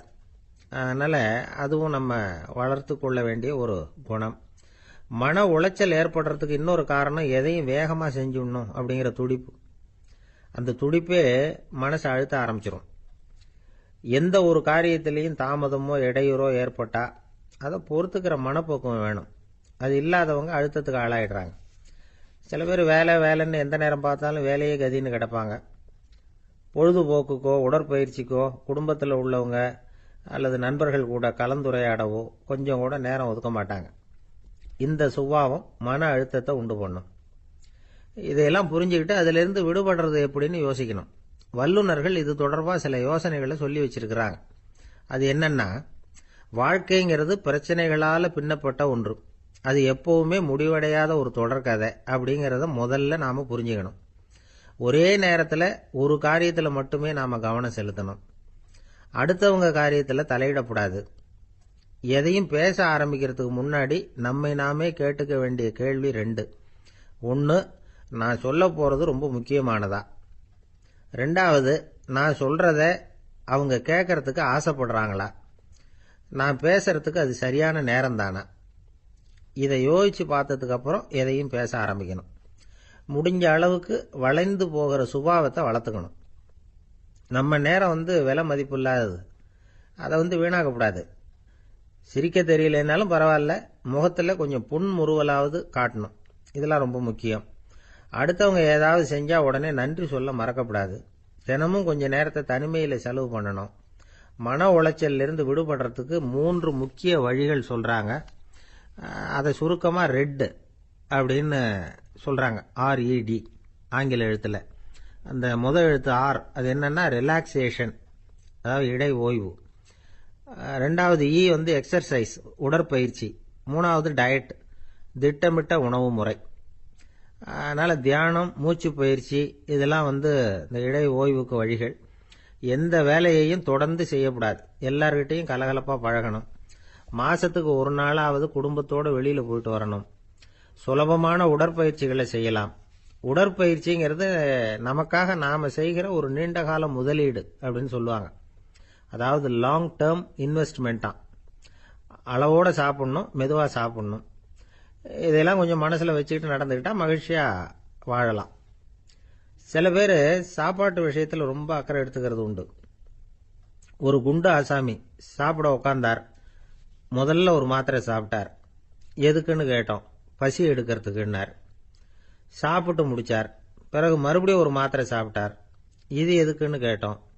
சாப்பிட்டது ஜீரணமாகறதுக்கு அப்படின்னார். ஒரு வயசான அம்மா தெரு வழியா போயிட்டு இருந்தாங்க. அவங்க கையில் என்னத்தையோ வச்சுக்கிட்டு அதை அடிக்கடி பார்த்துக்கிட்டே இருந்தாங்க. ஒருத்தன் மெதுவாக அவங்க கிட்ட போய் கையில் இருக்கிறது என்ன அப்படின்னு எட்டி பார்த்தா அவங்க கையில் 4 பல்லு இருந்துதான். இவன் ஆச்சரியமா அந்த அம்மாவை பார்த்தான். ஏம்மா உனக்கு என்ன பைத்தியமா? ஏது இந்த பல்லு? இதை என்னத்துக்காக கையில் வச்சுக்கிட்டு அலைஞ்சிக்கிட்டு இருக்கிற அப்படின்னு கேட்டிருக்கான். அதுக்கு அந்த அம்மா விவரம் சொல்ல ஆரம்பிச்சாங்களாம். இதை பாருப்பா, எனக்கு ஒரு மகன் இருந்தான். அவனை ரொம்ப செல்லமாக வளர்த்தேன். அவனை தரையிலேயே நடக்க விடுறதில்ல. எப்பவும் தூக்கி வச்சுக்கிட்டு இருப்பேன். அவன் நல்லா பெரியவனாகி பள்ளிக்கூடம் போகிறப்ப கூட அவன் புஸ்தக மூட்டையை நான் தான் சுமந்துக்கிட்டு போவேன். பார்க்குறவங்க கூட கேலி பண்ணுவாங்க. ஏம்மா படிக்க போகிறது நீயா உன் பிள்ளையான்னு கேட்பாங்க. அவன் இன்னைக்கு எவ்வளவோ பெரிய மனுஷன் ஆயிட்டான். வெளிநாட்டில் பெரிய உத்தியோகத்தில் இருக்கான். சமீபத்தில் இங்கே வந்துட்டு போனான். ஒரு நாள் ஏதோ கோபத்தில் என்ன அரைஞ்சுட்டான். அப்போ இந்த 4 பல்லும் கீழே விழுந்துட்டுது. இன்னமும் கூட விழுந்திருக்கும், ஆனால் பல்லு தான் இல்லை. என் புள்ள அரைஞ்சதுனால விழுந்த பல்லு இல்லையா அது? அதனால் இதை எப்பவும் என் கையிலேயே வச்சுக்கிட்டு ஆசையோடு பார்த்துக்கிட்டு இருக்கிறேன். அவன் தான் வெளிநாட்டுக்கு போட்டான். அவனை பார்க்க முடியாத ஏக்கத்தை நான் இந்த பல்லை பார்த்து போக்கிக்கிறேன் அப்படின்னு நாங்களாம் அந்த அம்மா. இந்த கதை எதுக்காகன்னா, தாய் அன்பு அப்படிங்கிறது எப்படிப்பட்டதுங்கிறத புரிஞ்சுக்கிறதுக்காக. கல்யாணம் ஆனதுக்கு அப்புறம் தாயை மறந்து விடுறவங்க எத்தனை பேர் இந்த உலகத்தில்? அவங்க காதில் விழணுங்கிறதுக்காக தான் இந்த தகவல். ஆனால் ஒரு விஷயம் மட்டும் நல்லா புரிஞ்சுக்கணும். தாயை மதிக்க தெரிஞ்சவங்க தான் இன்னைக்கு வந்து வாழ்க்கையில் எல்லா விதத்துலேயும் முன்னுக்கு வந்திருக்கிறாங்க. வேணும்னா விசாரித்து பார்த்துக்குங்க. இன்னொரு அம்மா இருந்தாங்க. அவங்க தினமும் ஒரு கோயிலுக்கு வருவாங்க. சாமியை பார்த்து, கடவுளே நான் இறந்து போனால் நரகத்துக்கு போகணும் அப்படின்னு வேண்டிக்குவாங்களாம். எல்லாரும் சொர்க்கத்துக்கு போகணும்னு தானே கடவுள்கிட்ட வேண்டிக்குவாங்க. இந்த அம்மா தினம் வந்து நான் நரகத்துக்கு போகணும் அப்படின்னு வேண்டிக்கிறாங்க. அங்கேருந்து அர்ச்சகருக்கு இது சந்தேகம். ஒரு நாள் அதை நேரடியாகவே அவங்ககிட்ட கேட்டுவிட்டார். அதுக்கு அந்த அம்மா பதில் சொன்னாங்களாம். ஐயா, எனக்கு கல்யாணம் ஆகி ரொம்ப நாள் வரைக்கும் குழந்தை பாக்கியம் இல்லாமல் இருந்தது. கோயில் குளம் எல்லாம் சுற்றி வந்தேன். ரொம்ப நாள் கழித்து ஒரு குழந்தை பிறந்தது, ஆண் குழந்தை. அவனை நான் ரொம்ப செல்லம் கொடுத்து வளர்த்தேன். அதோட விளைவு என்ன ஆச்சுன்னா, அவன் ரொம்ப மோசமாக ஆயிட்டான். கெட்ட பழக்க வழக்கம்லாம் கற்றுக்கிட்டான். அவன் இறந்து போனால் நிச்சயம் அவனுக்கு நரகம்தான் கிடைக்கும். அந்த அளவுக்கு கெட்டவன் அவன். அப்படிப்பட்ட காரியங்கள்லாம் பண்ணிகிட்டு இருக்கான், எனக்கு தெரியும். இவனுக்காக நரகத்தில் கூட யாரும் தயவு காட்ட மாட்டாங்க, தாட்சண்யம் காட்ட மாட்டாங்க. அதனால் இவனுக்கு முந்தி நான் இறந்து நரகத்துக்கு போயிட்டா அங்கே இவனை கவனிச்சிக்கலாமே, இவனுக்கு பணிவிடை செய்யலாமேன்னு பார்க்குறேன் அப்படின்னு நாங்களாம். அதனால தான் நான் நரகத்துக்கு போகணும்னு தினம் ஆண்டவனை வேண்டிகிட்டு இருக்கிறேன் அப்படின்னு கண்கலங்கி அந்த அம்மா சொன்னாங்களாம். அதுதான் தாய் உள்ளம்ங்கிறது. தாயின் பெருமையை வந்து சரியாக உணர்ந்துட்டா அவங்களுக்கு எப்பவும் எந்த கஷ்டமும் வராது.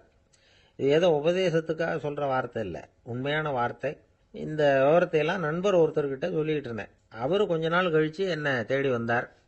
அவர் கையிலேயும் 4 பல்லு வச்சுருந்தார். என்னங்க ஆச்சு, ஏதுங்க இந்த பல்லு அப்படின்னு விசாரித்தோம். உங்கள் உபதேசத்தை கேட்டுட்டு இந்த உலகத்தில் எல்லாரையும் தாயாக நினைக்க ஆரம்பிச்சிட்டேன். ஒரு அம்மாவை கடத்தரில் பார்த்து தாயேன்னு கூப்பிட்டேன். அவங்க உடனே பலார்னு என்னை அரைஞ்சிட்டாங்க. பல்லு விழுந்துட்டுது. அதை தான் பொறுக்கி எடுத்துக்கிட்டு நேராக உங்களை தேடி வந்துக்கிட்டு இருக்கிறேன்னார். தாயேன்னு தானே கூப்பிட்டீங்க, அதுக்கு ஏன் அரைஞ்சாங்க அப்படின்னு கேட்டோம். நான் தாயேன்னு கூப்பிட்டது அவங்க காதில் நாயேன்னு விழுந்துட்டு தான், அதுதான் அப்படி ஆயிட்டுது அப்படின்னார். உலகத்தில் எது எதுக்கும் ஆராய்ச்சி கூடங்கள் இருக்குதுல்ல, அது மாதிரி தூக்கத்தை பற்றி ஆராய்ச்சி பண்ணுறதுக்கு ஒரு ஆராய்ச்சி கூடம் இருக்குது. அப்படி ஆராய்ச்சி பண்ணணும்னா அதுக்கு மூழ்கிக்கிட்டு இருக்கணும்ல. அதனால தான் அந்த ஆராய்ச்சி கூடம் இங்கே இல்லை, அமெரிக்காவில் பாஸ்டன் பல்கலைக்கழக மருத்துவமனையில் அது இருக்குது. அங்கே தூக்கத்தை பற்றி பலவிதமான ஆராய்ச்சிகள் பண்ணிகிட்டு இருக்கிறாங்க. அந்த ஆராய்ச்சி கூடத்தில் இயக்குனராக இருக்கிற ஒரு நிபுணர் அவர் என்ன சொல்கிறார் தெரியுமா? உங்களுக்கு தூக்கம் வரலையா, நீங்கள் நல்லா தூங்குறதுக்கு தாராளமாக சில யோசனைகளை என்னால் சொல்ல முடியும் அப்படிங்கிறார். யோசனை தானே, காசா பணமாக கேட்டு வச்சுக்கலாமே. உணவு, மனநிலை, தூங்கும் இடத்தோட சூழ்நிலை, படுக்கைக்கு செல்றப்போ உள்ள பழக்க வழக்கங்கள், இது காரணமாக ஒருத்தருக்கு தூக்கம் வராமல் போகலாம். தூக்கம் வராததுக்கு இதுதான் காரணம்னா அதையெல்லாம் சுலபமாக கட்டுப்படுத்தலாங்கிறார் அவர். தூக்கத்தை வரவழைக்கக்கூடிய ஒரு நல்ல மருந்து உடற்பயிற்சி. ஆனால் ஒன்று, படுக்க போகிற நேரத்தில் இது மாதிரி உடற்பயிற்சிகள் எல்லாம் செய்யக்கூடாது. கொஞ்சம் முன்னாடி பகல்லையே இந்த பயிற்சிகளை செய்கிறது நல்லது. தூக்கம் வராமல் அவதிப்படுறவங்க பிற்பகல் நேரங்களில் காஃபி, டீ இது மாதிரி பானங்களை சாப்பிடக்கூடாது. மது அருந்துறது கூட தூக்கத்தை பாதிக்கும். வெது வெதுப்பான நீரில் குளிக்கிறது, தியானத்தில் ஈடுபடுறது, ஓய்வாக இருக்கிறது, படுக்கிறது, அதாவது படுக்கிறதுக்கு முன்னாடி ஒரு குவளை பால் சாப்பிட்றது, இதெல்லாம் தூக்கத்தை வரவழைக்கிறது ரொம்ப உதவியாக இருக்கும். இன்னொரு விஷயம் என்னென்னா, தூங்கி ஆகணுமேங்கிற கவலை வேண்டியதில்லை. அப்படி நினச்சி கவலைப்படுறதை விட்டுடணும்.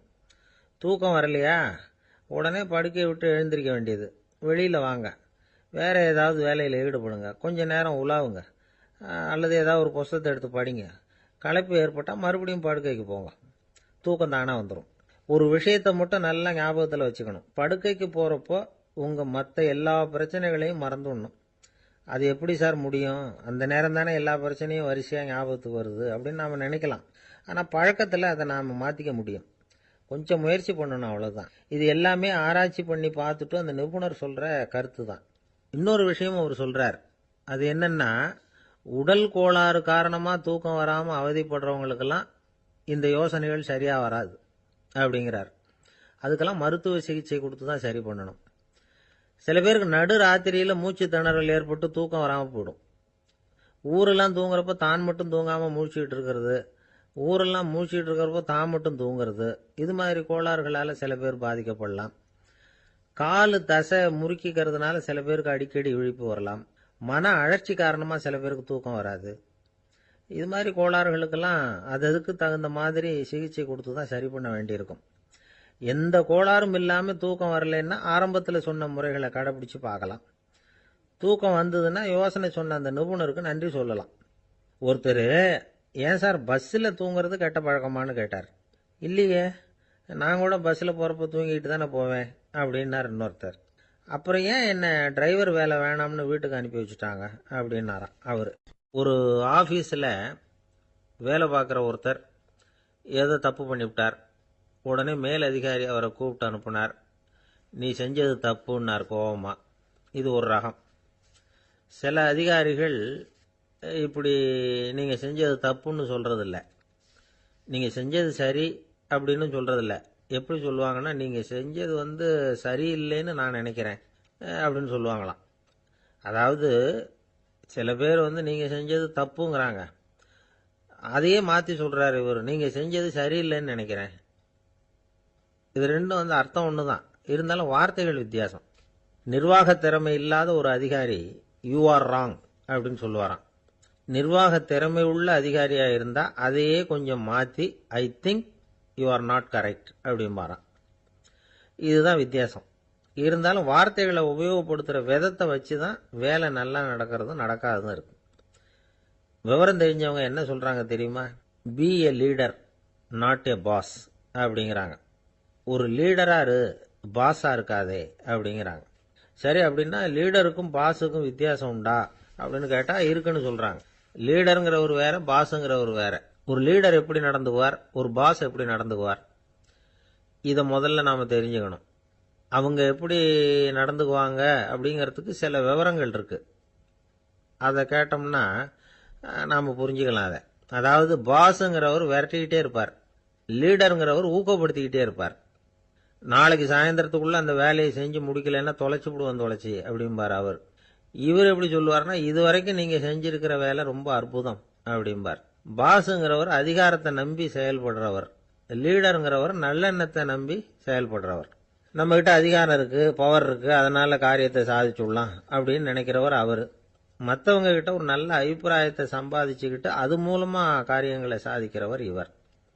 பாஸுங்கிறவர் பயத்தை உண்டு பண்ணுவார், லீடருங்கிறவர் அன்பை பரவ செய்வார். அதை செய்யலைன்னா ஆடிட்டில் தகராறாயிடும், இது செய்யலைன்னா இன்க்ரிமெண்ட் கட் ஆகிடும், இப்படி ஏதாவது சொல்லி பயமுறுத்திக்கிட்டே இருப்பார் அவர். இவர் அப்படி இல்லை. உடம்பு இப்படி இருக்குது, வீட்டில் எல்லாரும் சௌக்கியமாக இருக்கிறாங்களா, ஆஃபீஸில் எல்லாம் வசதியாக இருக்குதா, நான் ஏதாவது உதவி செய்யணுமா அப்படின்னு அன்புக்கு முக்கியத்துவம் கொடுப்பார். பாஸுங்கிறவர் எதுக்கெடுத்தாலும் நான் சொல்லிகிட்டு இருப்பார். லீடருங்கிறவர் நாமன்னு சொல்லிகிட்டு இருப்பார். பாஸுங்கிறவர் தப்புக்கு காரணம் யாருன்னு பார்ப்பார், லீடருங்கிறவர் தப்பு என்னன்னு பார்ப்பார். இதுதான் ரெண்டு பேருக்கு வித்தியாசம். The boss shows who is wrong, the leader shows what is wrong அப்படின்னு சொல்லுவாங்க. இந்த காரியம் எப்படி செய்யப்பட்டிருக்கு அப்படின்னு தெரிஞ்சுக்கிறவர் பாஸ். இந்த காரியத்தை எப்படி செய்யணும்னு செஞ்சு காட்டுறவர் லீடர். பாஸுங்கிறவர் பணியாளர்களை திட்டுவார், லீடர் மரியாதைக்குரியவராக நடத்துவார், அதுக்குரியவராக அவர் நடந்துக்குவார். செய்கிற வேலையை ஒரு சுமையா நினைக்க வைக்கிறவர் பாஸ், செய்கிற வேலையை ஒரு சந்தோஷமா ஆக்குறவர் லீடர். ஒரு முதலாளியா இருக்கிறவர் அல்லது ஒரு நிர்வாகியா இருக்கிறவர் இது மாதிரியான நுணுக்கங்களை எல்லாம் தெரிஞ்சு வச்சுக்கிறது நல்லது. ஒரு பாஸ் இருக்கார், அவர் ஒரு நாள் ரொம்ப பெருமையா தன்னோட ஆபீஸை பத்தி பேசிக்கிட்டு இருந்தார். எனக்கு கீழே 200 பேர் வேலை செய்யறாங்க சார், நான் ஒரு கோடு கிழிச்சா அவங்க அதை தாண்டாத அளவுக்கு நான் நடந்துக்கிறேன் சார் அப்படின்னார் அவர். அது எப்படி முடியுது உங்களால அப்படின்னு கேட்டோம். நான் கோடே கிழிக்கிறது இல்லை சார் அப்படின்னார். ஊருக்கு வெளியில அமைதியான ஒரு இடம், அங்க ஒரு ஆசிரமம், அங்க ஒரு சாமியார், அவர் தினமும் நல்ல போதனைகள்லாம் செய்வார். பல பேர் போய் அங்கேயே சில நாள் தங்கி இருந்து அவர் சொல்ற அறிவுரைகளை எல்லாம் கேட்டுக்கிட்டு வர்றது வழக்கம். ஒரு தடவை அவரை பார்த்துட்டு போறதுக்காக 3 வெளியூர் தம்பதிகள் வந்தாங்களாம்.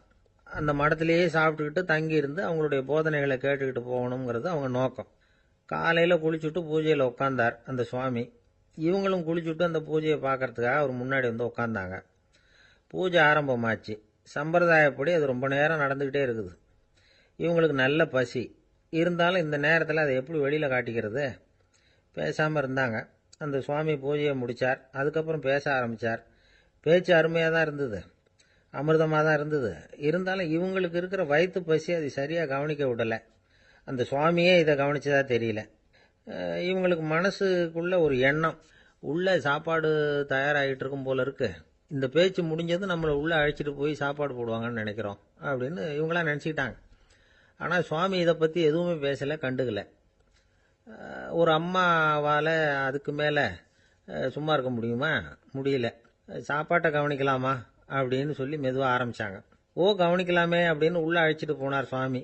இவங்க ரொம்ப அவசரமாக எழுந்திருச்சு உள்ளே ஓடினாங்க. அங்கே ஒரு மேஜை மேலே ஒரு கிண்ணம் மூடி இருந்தது. இதுதான் சாப்பாட்டு மேஜை போல இருக்கு, இங்கே சாப்பாடு வந்துடும் அப்படின்னு நினச்சாங்க. உடனே போய் சுற்றி உட்காந்துக்கிட்டாங்க. சுவாமி அந்த கிண்ணத்தை எடுத்து அந்த அம்மா கிட்ட கொடுத்தார். அவங்க அதை வாங்கி மூடியை திறந்து பார்க்குறாங்க. உள்ள ஒரு சாவி இருக்குது. சரிதான், இது சமையலறை சாவி போல இருக்கு, அங்கே போய் அதை திறந்து சாப்பாட்டை நாமே எடுத்துக்கிட்டு வந்து இங்கே வச்சுக்கிட்டு சாப்பிடணும் போல இருக்கு அப்படின்னு நினச்சாங்க.